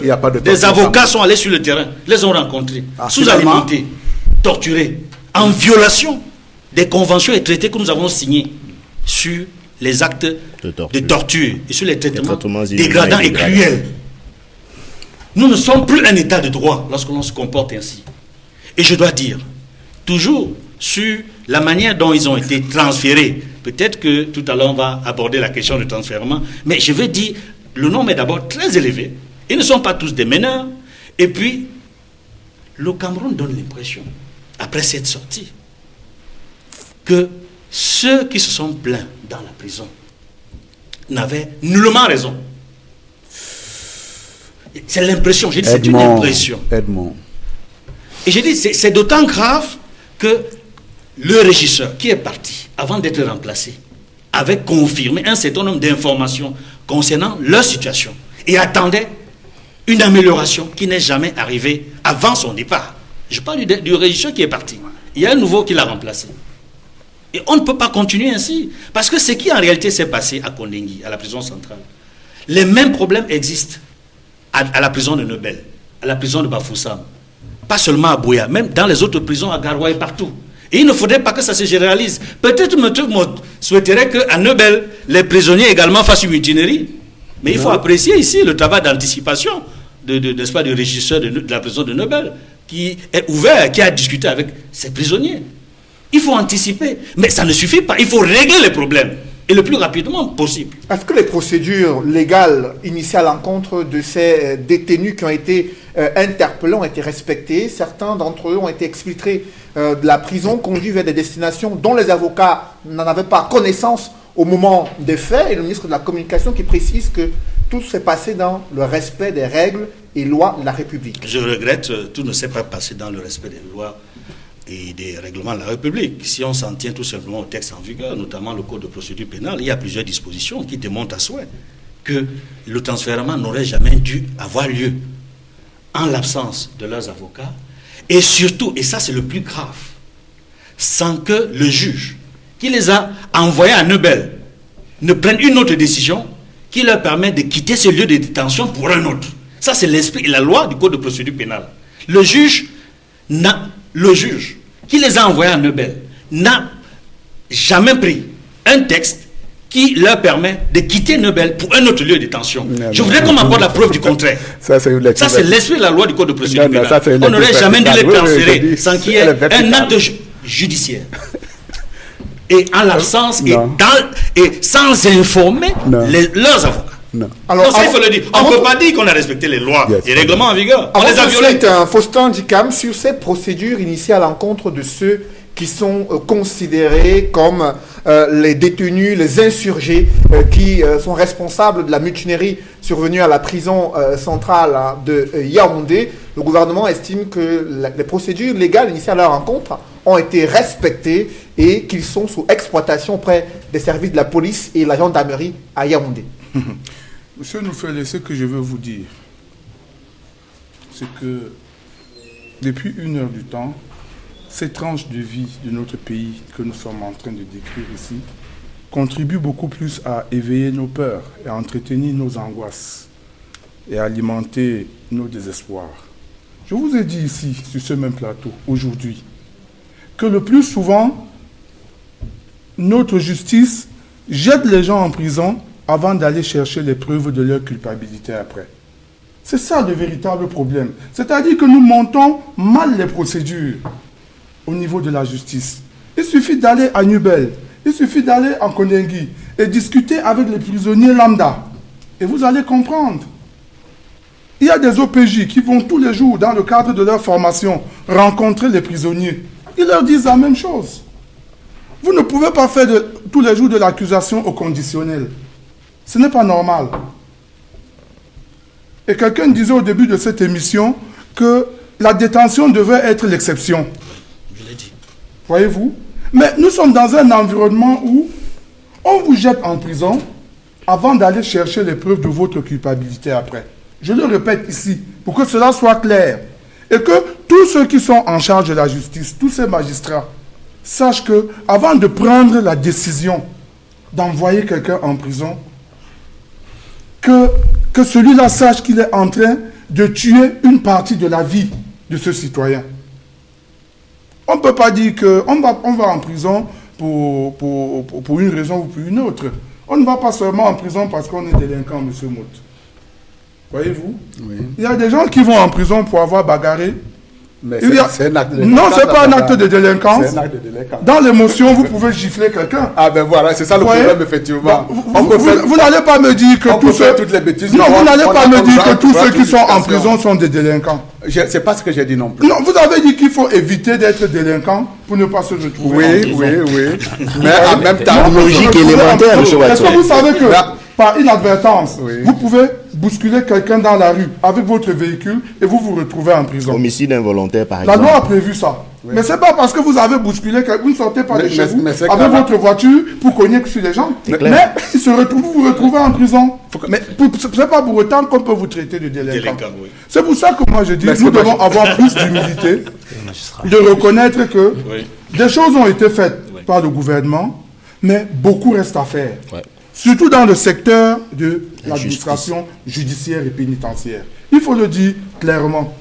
Ce qui s'est passé dans les 2 prisons de l'autre jour devrait nous amener à prendre plus conscience. Et devrait amener les pouvoirs publics à prendre plus conscience de ce qu'il y a à faire. Nous aspirons à l'émergence. Nous sommes dans un pays aussi qui aspire à la modernité. Vous avez déjà été dans les bureaux d'un régisseur de prison. ou bien de ses collaborateurs, que ce soit ici à Nubel ou bien en Koningui. Mais c'est assez grave. Pourquoi vous ne voulez pas qu'ils prennent de l'argent? Est-ce qu'on vous a parlé ici de leur profil de carrière? Ces gens qui sont en charge de nos prisonniers. Vous justifiez la corruption. Vous voyez? Ce n'est pas qu'on justifie la corruption. C'est ce que vous faites. On ne peut pas justifier la corruption. Vous avez dit tout à l'heure que nous devons éduquer nos enfants. Mais quand vous volez dans les caisses de l'État, qu'est-ce que vous voulez apprendre à vos enfants? Lorsque tous les jours, vos enfants vous voient leur acheter des concours, qu'est-ce que vous voulez leur apprendre? Lorsque tous les jours, on vous voit confondre les caisses de l'État dont un décret vous a donné. Quand vous dites vous parlez de qui? Non, je ne parle pas de vous. Pas du tout, monsieur. Je parle de nous, le ministre. Vous voyez, je parle de ceux qui ont en charge un pan de la souveraineté nationale. Non. Vous voyez, qui ont la signature. Qui confondent les caisses publiques. Je ne parle pas de vous, monsieur Maud. Je parle de tous ces Camerounais qui nous écoutent, qui sont en charge de la gestion d'un pan de la souveraineté nationale, qui confondent à leur poche personnelle. Alors, quelle éducation voulons-nous donner à nos enfants? Lorsqu'ils vous disent, papa, il faut que tu m'achètes le concours, on dévend 3 millions. Vous sortez 3 millions de francs à vous donner. Vous attendez que ce Camerounais-là soit comment demain, lorsque lui aussi va vous remplacer dans l'administration. Voilà le problème. Le problème aujourd'hui, ce n'est pas de savoir qui va en prison et pourquoi. Le problème, c'est de savoir qu'est-ce que nous faisons de notre administration et des lois que nous nous sommes données. Et le président de la République a prescrit, mais que nous ne respectons pas. Le président de la République, justement, à votre suite, Faustin Dikam, le président de la République, Paul Biya, a prescrit des mesures au gouvernement, notamment l'accélération des procédures judiciaires, le fait de veiller de façon vigoureuse au renforcement de la discipline dans tous les établissements pénitentiaires, renforcer et moderniser les moyens de contrôle et de suivi, procéder à un désengorgement des différents établissements pénitentiaires, prescription présidentielle. Avec vous, Maître Roland Diouf, sur ces prescriptions de désengorger les prisons, il y a des informations qui font état de certains transfèrements des détenus vers d'autres prisons en dehors de la prison centrale de Yaoundé. Est-ce que des militants de votre parti sont-ils concernés par ces mesures? Est-ce que vous avez eu vent de ces informations-là? Alors, ce que je dois dire, c'est qu'effectivement, comme vous, j'ai eu vent. Je reste sur la terminologie de ces informations-là, mais je ne suis pas en mesure, à l'heure qu'il est, de vous dire que cela est effectivement officiel ou acté. S'il faut en arriver là, quelles sont les procédures légales? Si ça s'avère, alors il faut déjà constater, contrairement à ce que M. Mota a laissé penser tout à l'heure, que si ça se fait, ce serait complètement illégal. D'abord, je dois rappeler que la prison dont on fait allusion, celle de Yoko, a une certaine réputation, notamment à l'époque du président Aïdjo. Elle était considérée, avec celle de Tcholire et celle de Mantoum, c'était des camps de concentration. Comme des camps de concentration. Il n'en reste pas moins que c'est des prisons. Je n'aurais pas attendu mieux que ça, moins que ça. Monsieur Mott, tout à l'heure, vous avez demandé à M. Ndikam s'il soutenait la corruption. J'ai voulu vous demander si vous soutenez la répression ou le tout répressif. Et quand vous venez, comme vous venez de le faire, on peut facilement comprendre que pour vous... Ne faites pas de déduction en prenant des raccourcis. Quand vous me laisserez avancer, je vous dirai que j'étais en train de dire que... Je vous ai jamais interrompu. La prison... Ah bon, monsieur? Je vous en prie, monsieur. Roland, vous avez la parole. De toute façon, j'étais en train d'abord de rappeler un peu le contexte. Oui, allez-y.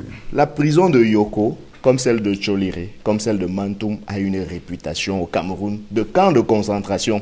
Vous aurez beau mettre un nom dessus, prison. Exactement comme on l'a fait pour le CED, qui aujourd'hui est prison secondaire.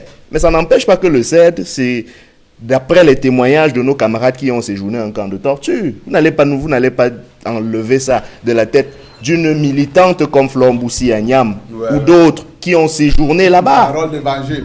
Oui, vous savez, quand vous parlez et quand vous n'interrompez pas les gens, il faut qu'on vous croie. Ça doit être des paroles d'évangile. Les autres, quand ils veulent dire qu'ils ont mal, parce que je ne suis même pas encore en train de dénoncer, je dis seulement que j'ai mal.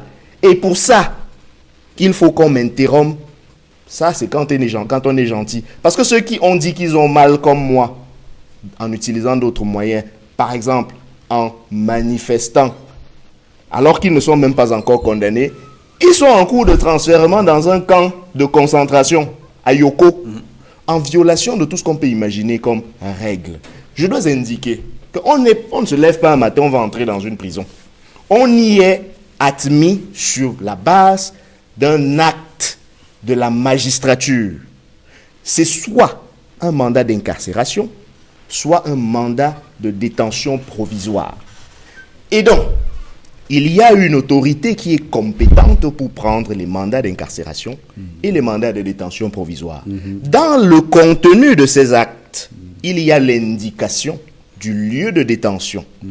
Le parallélisme des formes au minimum, je parle là du minimum, veut que si on doit revenir sur un lieu de détention, peu importe la raison, que ce soit celui qui a décerné le premier acte, qui revient sur sa décision. Ça, c'est au minimum en ce qui concerne le parallélisme des formes. J'ai parlé tout à l'heure du juge de l'application des peines. Et c'est une sorte de plaidoyer que je fais à cet égard-là. Parce que vous savez bien que une fois qu'une décision a été rendue, et c'est souvent le problème au Cameroun, les juges s'en débarrassent et ce n'est pas toujours qu'on revient vers eux. Pourtant, l'application de la peine est un moment important dans la vie de celui même qui a été condamné. Je reviens peut-être un peu en arrière. Je dois faire la différence entre, d'ailleurs, ce qu'on appelle, à titre de droit comparé, les maisons d'arrêt et les prisons. En France, par exemple, quand vous êtes en détention provisoire, vous n'allez pas en prison. On a construit des maisons d'arrêt pour cela.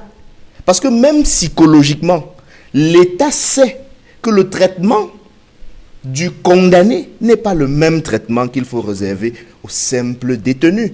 Au Cameroun, vous avez des simples détenus, à Kondengui. Prévenus même. Oui, prévenus, ça veut dire qu'il y a déjà quand même des charges retenues contre vous. Prévenus ou accusés, selon qu'il s'agit d'un délit ou d'un crime. Ils sont prévenus ou accusés, non encore condamnés. Ils sont dans une prison, parfois une prison secondaire qui est en réalité un ancien camp militaire transformé. Pour ce qui est, prêtez-moi de l'argent, monsieur Mott, pas les mots. Pour ce qui est, par exemple, du CED, ou de la brigade de Mbopi, ou de la Légion de gendarmerie ici, parce que vous savez qu'il y a des prisonniers qui sont gardés là-bas. Mais vous n'allez pas comme ça balayer du revers de la main que tout cela est parfaitement illégal. Donc, la question du transfèrement qui nous intéresse, je dois dire que pour que ça se fasse, il y a un minimum de procédures qu'il faut respecter. Un minimum de procédures qu'il faut respecter. Et quand bien même les détenus ou les prisonniers auraient commis des infractions, il y a que c'est le code de procédure pénale qui continue de s'appliquer. Et quand on dit le code de procédure pénale, c'est avec toutes les règles de protection des droits de la défense qui sont attachées, chevillées à ce code de procédure pénale, qu'on aurait pu simplement appliquer, qu'on n'aurait pas eu tout ce qu'on a aujourd'hui comme dérive. Donc, pour me résumer, la question, la prescription de désengorger les prisons est peut-être dans l'idée une bonne chose. Il n'est pas question ici de dire que c'est mauvais en soi. Sauf que pour que cela se fasse effectivement, il faut au préalable respecter un certain nombre de règles légales. Et d'ailleurs, il n'aurait pas fallu attendre qu'il y ait un problème pour penser à désengorger. Les juges d'instruction qui renvoient ou qui incarcèrent auraient pu penser à ne pas les envoyer dans des prisons surpeuplées. Et au moment déjà de prendre la décision d'incarcérer, penser à leur avenir en prison et donc les envoyer à côté, peut-être en Balmayo, peut-être en Fou. C'est dans les encablures de Yaoundé. Plutôt que d'attendre, parce que d'ailleurs, et ça me permet de vous poser la question de savoir pourquoi est-ce qu'on envoie les gens à Yoko alors qu'on peut le faire à Bafia. Alors, Pourquoi information pour le moment. Pourquoi information. Oui, monsieur Nofele, permettez-moi de préciser que je dis ceci sous toute réserve, ayant précisé que, en ce qui me concerne, je ne suis pas en mesure de vous confirmer cette information. Elle n'est pas officielle, mais si elle était, la question serait pourquoi Yoko et pas à côté de Yaoundé. Ça ressemble au tout répressif. Et le secrétaire d'État à la gendarmerie qui a mis sur pied un numéro court afin d'appeler les usagers à dénoncer des cas de torture afin que des éventuels éléments de la gendarmerie soient sanctionnés au cas où ces actes de torture soient avérés. Sur la question relative à cette justice aujourd'hui qui suscite la peur au sein de la population, cette sécurité judiciaire et qui n'est pas toujours garantie dans les milieux des affaires. Martin Mombazine, lorsque vous suivez la gestion de ces affaires, qui ont un fort relent politique, être gérés sur le plan judiciaire de cette manière et susciter autant de critiques, est-ce que cela rassure les milieux des affaires au Cameroun? Pas du tout. Pas du tout. Personne ne pourrait dire le contraire. C'est-à-dire que un pays qui n'a pas de justice, un pays qui ne peut pas se développer. Et vous savez très bien que ce qui dérange... Oui, quand il n'y a pas de justice, quand l'échelle n'est pas rendue comme il le faut, cela fait peur aux investisseurs. C'est-à-dire qu'en dehors du fait que nous, il y a d'abord nous-mêmes, il y a aussi des étrangers. Vous savez qu'il y a un lien très, très étroit entre le développement de l'investissement direct étranger et la qualité de la justice dans un pays. Vous savez très bien que sur ce qui concerne les points, les critères sur lesquels on classifie les pays au niveau, au niveau mondial, il y a justement l'un des critères, c'est la justice. La justice, elle est très importante. Parce que si elle n'est pas rendue, je ne vois pas comment je peux prendre un copec et le mettre dans une histoire où je ne suis pas sûr demain, si j'ai un problème, que je puisse récupérer le copec. Donc, ce que nous parlons aujourd'hui, les Camerounais ne se rendent pas compte, c'est très négatif pour notre pays. Je vous dis, c'est très négatif parce qu'on ne comprend pas si effectivement il y a une politique aujourd'hui carcérale, une politique aujourd'hui qui tend vers une justice saine et sereine. Donc, l'impression que nous avons, déjà en tant que Camerounais, c'est que cette justice n'est pas forcément impartiale. Vous savez, tous ces gens qui y sont, je le pense aussi, ne méritent pas d'être là-bas. Mais alors, quand il y a ce sentiment que même si c'est comme je suis le plus fort, je peux aller, je peux ressourcer, je peux ne pas aller, même si je suis là-bas, je peux vivre comme si je n'étais pas là-bas, ça crée au niveau social une perte de confiance totale et absolue à la justice. Donc moi je pense que ce qui est arrivé là, moi je l'ai déjà dit, doit nous permettre de sortir uniquement du cadre de ces problèmes qui tendent à avoir une connotation beaucoup plus politique. Alors que dans le fond, c'est la refonte de notre système judiciaire et carcéral qu'il faut faire. Donc je pense que pour le milieu des affaires, je vous le dis encore, ce n'est pas un bon point. C'est un très mauvais point. Parce que beaucoup ça, c'est une analyse biaisée. Je dis ceci. Vous n'interrompez pas les gens. Je vous en prie. Je pense que je suis assez grand. Oui, et je ne suis pas intelligent, mais je suis assez grand pour savoir. Pour défendre. Je vous dis et je vous répète, ce n'est pas moi qui ai choisi ces critères. La justice fait partie des critères qui, pour un investisseur, parce qu'il m'a posé la question, dans le milieu des affaires.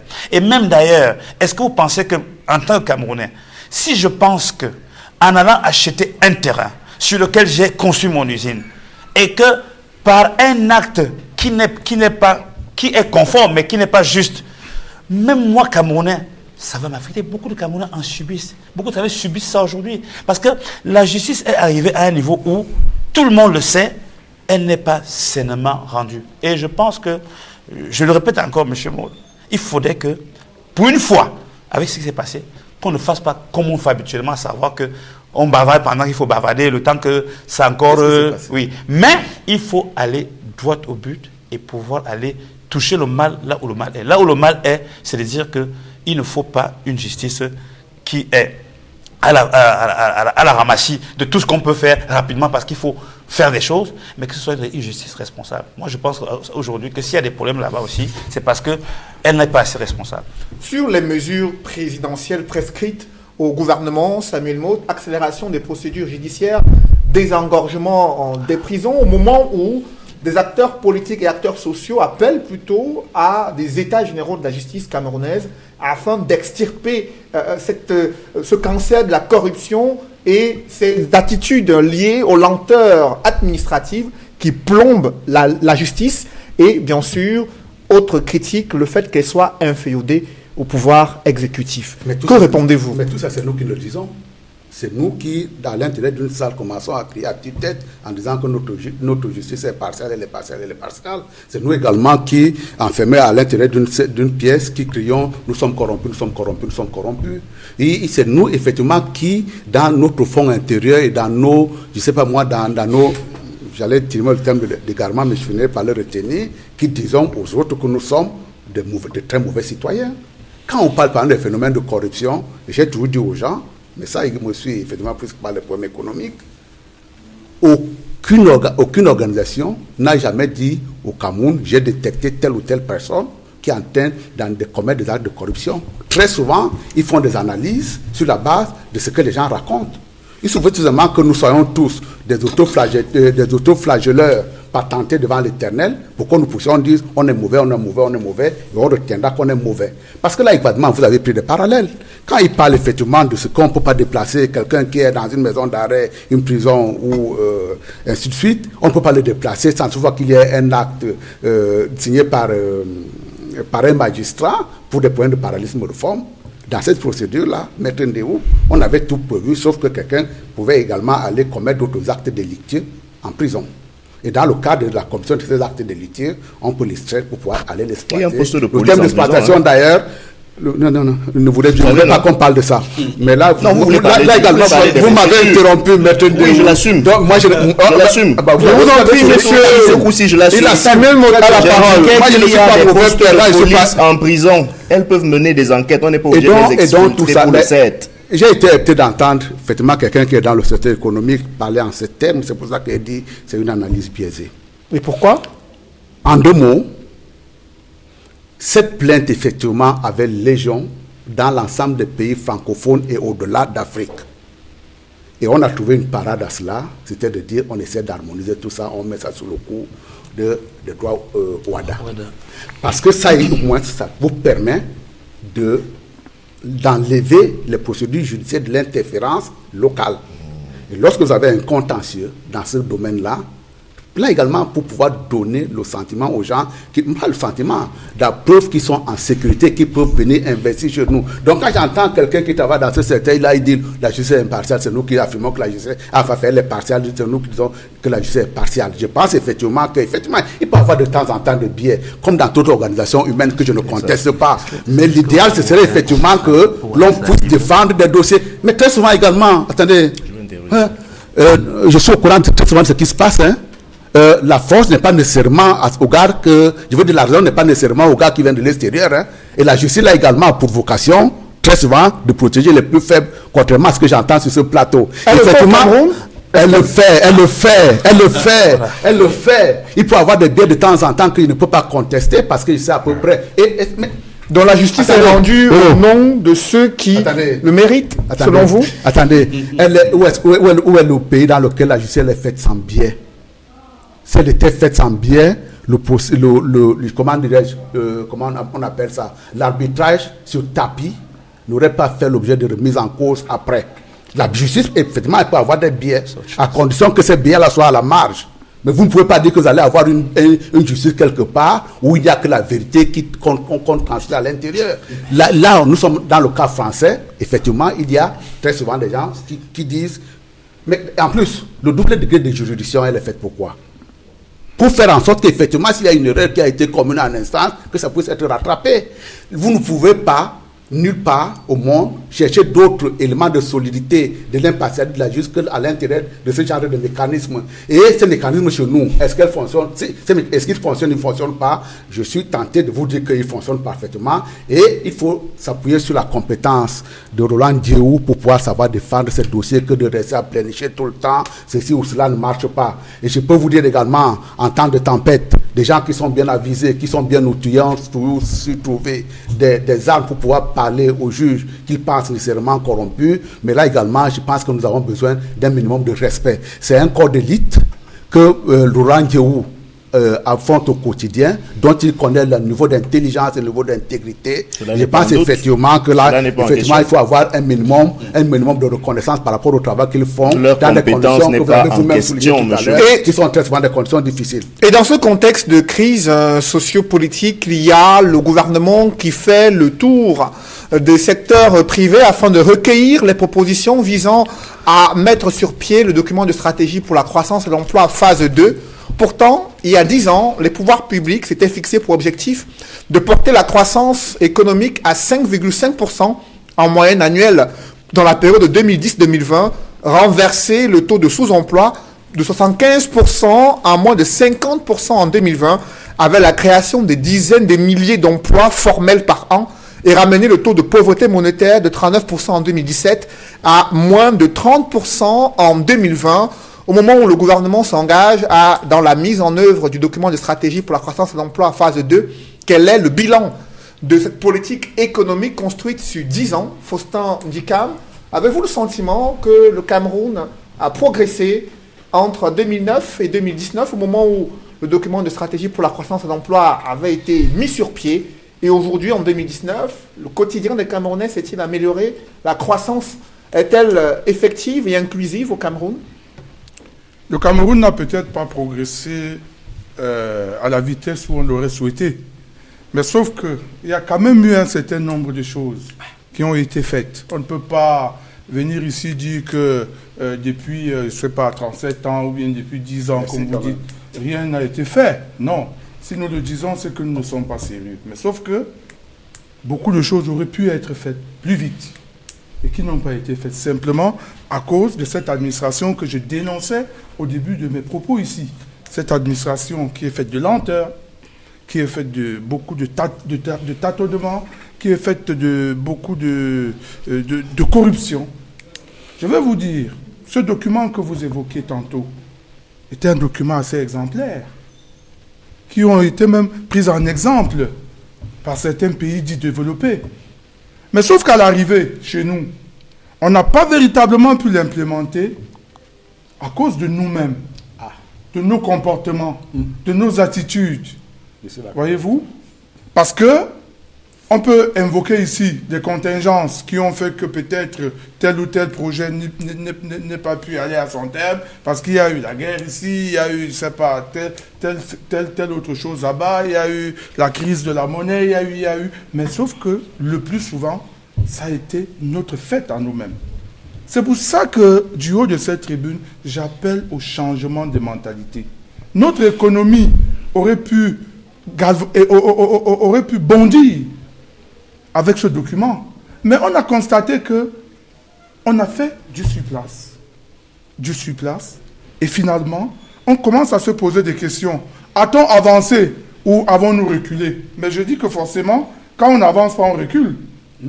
Vous voyez? Mais le plus souvent, c'est que ce qui nous arrive, c'est parce que nous n'avons pas su, ou alors nous n'avons pas pu mettre en place des politiques fluides de développement, capables de développement endogène, pour lesquels que nous pouvons nous-mêmes porter et supporter. Parce que lorsque vous voyez dans ce document, il y a un certain nombre de choses. Moi, j'ai toujours, par exemple, été contre la dissémination des barrages. Voyez-vous? Parce qu'on a disséminé les barrages, il y a des uns qui ont avancé, des chantiers qui ont avancé plus que les autres, mais sauf qu'on n'a pas encore pu régler la crise énergétique qui sévit dans le pays. Et le gouvernement prévoyait à cet effet de porter la capacité de production énergétique à près de 3000 mégawatts d'ici 2020. Nous sommes très loin de la moitié de cette ambition que le gouvernement s'était fixée en... Effectivement. Les populations de l'Est, et principalement de la ville de Bertois, passent des semaines entières sans lumière. Alors que là, tout à côté, il vient d'être construit un très grand barrage. Peut-être attend-on, je ne sais pas quoi, que l'usine de pied soit terminée pour que ces populations puissent aussi en bénéficier. On nous parle d'électrification des villages, et ainsi de suite. Donc, c'était pour vous dire que ce n'est pas seulement à la ville de Bertois. Quelqu'un m'a appelé ce matin me disant que ça fait une semaine qu'en bas, il n'y a pas de lumière. Mais à quoi donc nous sert la construction des barrages depuis plus de 10 ans, où on met beaucoup d'argent? C'est pour ça que je parlais de politique de développement endogène. Qu'on sache effectivement ce qui est bien pour nous. On ne peut pas prescrire, parce que les bailleurs de fonds vous disent oui, ajustement structurel ou bien ceci ou cela, on prescrit le même remède pour toutes les maladies. Chaque pays a ses maladies spécifiques. Et c'est à cela que nous devons nous atteler. Et nous devons être sérieux, parce que nous ne sommes pas sérieux. 10 ans après les promesses gouvernementales visant à construire une croissance vigoureuse et inclusive, permettant de réduire le taux de pauvreté et le taux de sous-emploi au Cameroun, Martin Mbazing, quel est votre diagnostic sur la santé économique du Cameroun? Les Camerounais souffrent-ils moins qu'en 2009? Le taux de sous-emploi a-t-il été réduit au regard des analyses économiques que vous avez faites concernant les politiques mises en place par le gouvernement? Bon, dans ce genre de questions que vous me posez, il faut analyser les choses de manière factuelle. est-ce que le document de stratégie pour la croissance et pour l'emploi a réussi? C'est non. Est-ce que les objectifs qui ont été fixés en 2009 ont été atteints? C'est non. Ça ne veut pas dire que rien n'a été fait. Nous attendions un taux de croissance de 5,5. Un peu d'enthousiasme. Je vous en prie. C'est 5,5. Permettons que Martin puisse évoquer son Monsieur Martin, un peu d'enthousiasme quand il ne pourra pas me distraire. Il ne pourra pas me distraire. Si vous le laissez faire, vous allez être distrait. Il sait que je suis très enthousiaste. Oui, mais pas enthousiaste, je suis très serein. Non, je voudrais dire que au jour d'aujourd'hui, les résultats qui ont été obtenus ne sont pas bons. Parce que le Cameroun est un pays à fort potentiel économique et qui attend mieux que ça. Si on ne se fixe des objectifs réalistes et on ne les réalise pas, c'est qu'on n'a pas réussi. Donc il faut d'abord dire ça. Ça ne veut pas dire qu'on n'a rien fait. On attendait un taux de croissance de 5,5, on ne l'a pas. Il est moyennement autour de 3,8-4. On attendait un taux de chômage largement en dessous de 10, il est de 13. On attendait un taux de sous-emploi. Parce qu'il faut que les Camerounais comprennent. Ça, il faut le définir. Parce que, tel qu'on présente les choses, on a toujours tendance à penser que le sous-emploi, c'est pas quelque chose de... C'est pas fictif. C'est-à-dire c'est des gens qui, au lieu d'avoir le travail qu'ils doivent avoir, vont faire la moto. C'est ça le sous-emploi. Et il y en a pour 70%. Vous comprenez? C'est-à-dire que, et dans les 70%, vous avez pratiquement 30% qui concernent les jeunes. C'est ça la réalité. Une politique économique. Ça veut dire que s'il faut corriger les taux, les chiffres du taux de chômage, du taux de chômage, le sous-emploi. Oui, il faut ajouter. C'est la réalité. Monsieur Mo, je suis en train d'expliquer les choses. Je pense que... Non, mais pourquoi tu es tout tué quand on parle? Non, nous sommes en train J'essaie d'expliquer que le sous-emploi dans une économie dynamique n'est pas une bonne chose. Il dénote de notre incapacité à inventer des systèmes de production capables de créer des vrais emplois. Tout à fait. Je vous rappelle encore que quand vous êtes sous-employé, ça veut dire que vous faites quelque chose qui ne correspond pas à ce que vous êtes en capacité de faire. Donc, dans une économie dynamique, dans une économie expansive, ce n'est pas un bon point. C'est-à-dire que je me débrouille au restaurant alors que j'ai mon bac plus 5. Je me débrouille à la station alors que ça vous donne des revenus, mais ces revenus ne sont pas là pour vous permettre de vivre dignement et normalement. De 3. Nous avons la pauvreté qui devait reculer de 10%, elle n'a reculé de 3%. Cela veut dire quoi? Ça veut dire que les indicateurs qui sont là, qui ont été présentés par le gouvernement, ne sont pas bons. Ça veut dire que cette politique, cette stratégie n'a pas été positive. Qu'est-ce qui n'a pas marché alors que le gouvernement avait présenté des objectifs et une stratégie détaillée il y a 10 ans? Parce que M. Nouffelet, comme d'habitude, je vous dis à ce rythme, je l'ai toujours dit, à ce rythme, nous pouvons faire 100 ans. Nous allons toujours... C'est une forme de somnolence de notre économie. Un état où nous sommes là, on fait un peu alors qu'on peut faire plus. C'est-à-dire que quand on dit qu'on doit faire 5-5 et que nous sommes sûrs que les politiques mises en place aujourd'hui ne peuvent jamais permettre au Cameroun d'atteindre 6% si nous continuons comme ça, parce que notre économie est essentiellement basée sur des importations. Ces importations-là sont là pour fabriquer l'emploi à l'extérieur, pour fabriquer la croissance à l'extérieur.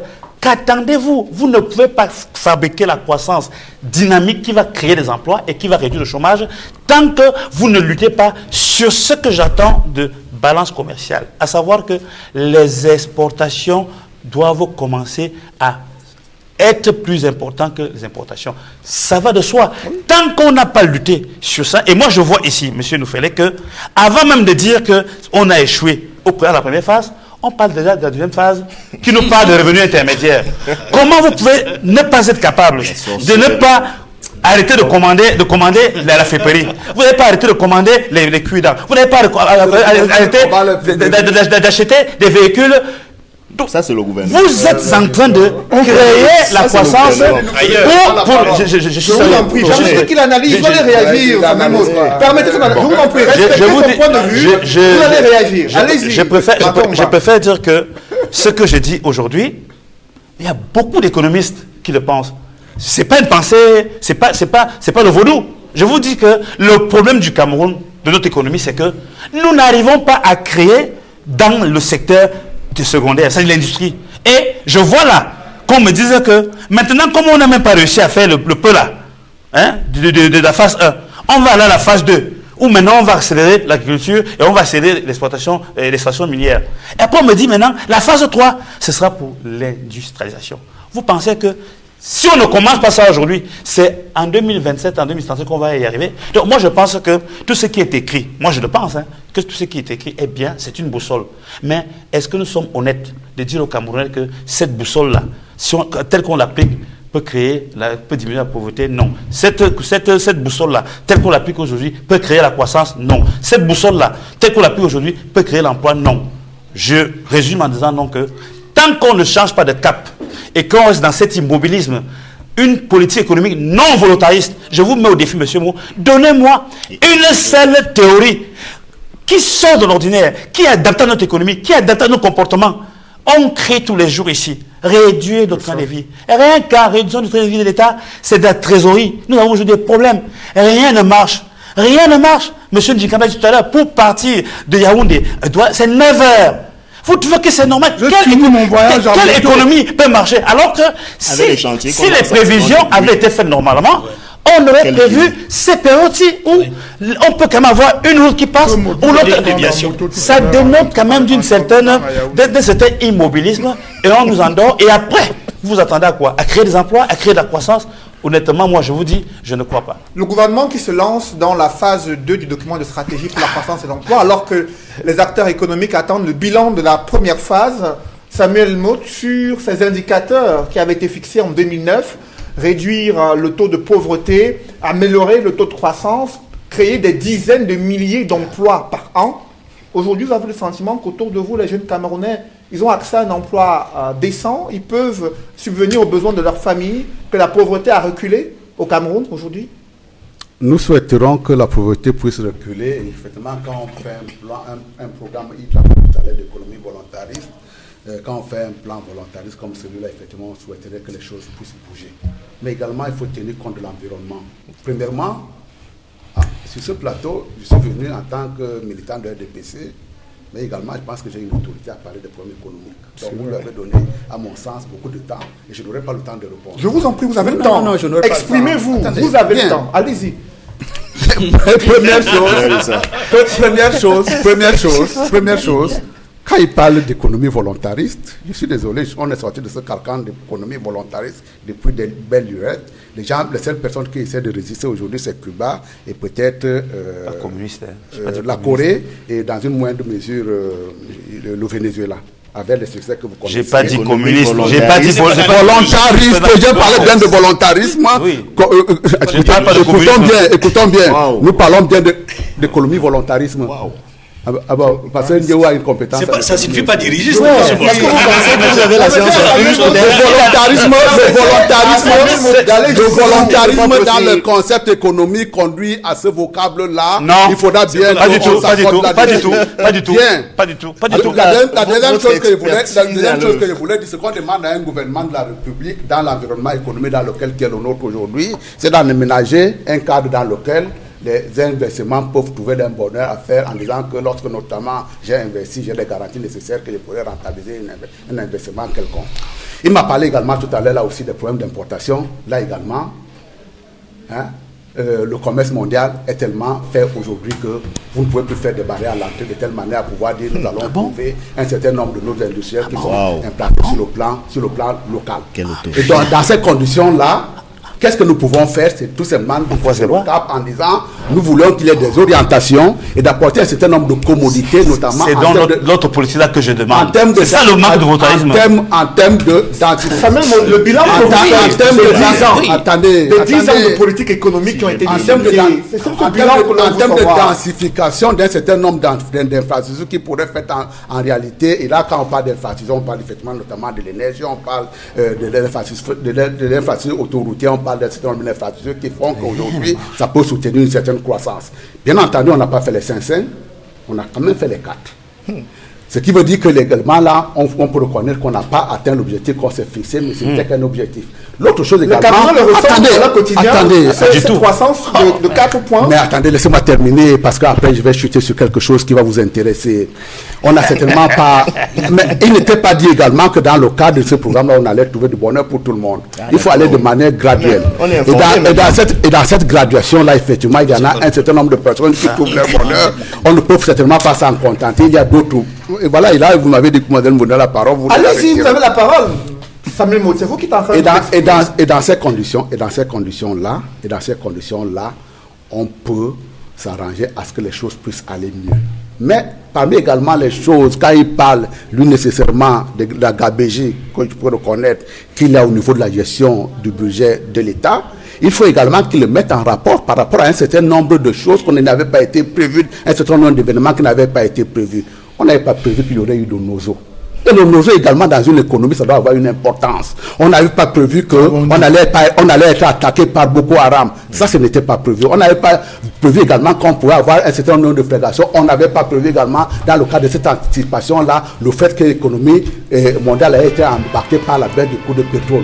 Et l'ensemble de ces prévisions-là également devait nous amener à la raison pour pouvoir... Et là, tout à l'heure, je l'ai entendu dire, ah mais écoutez, on peut faire sous un certain nombre de préceptes du mouvement en prison parce que les gens ne sont pas à l'aise. Là également, pourquoi est-ce que vous voulez vous donner des arguments à pouvoir justifier un certain nombre de choses et que vous ne pouvez pas également prendre en considération l'environnement dans lequel nous nous trouvons? Bien entendu, si nous faisons les taux de 5,5, ce sera pour le bonheur de tout le monde. Je voudrais également, là aussi pour chuter, le sous-emploi n'est pas une fatalité. Le sous-emploi n'est pas non plus un fléau comme il le pense. Justement. Parce que, attendez.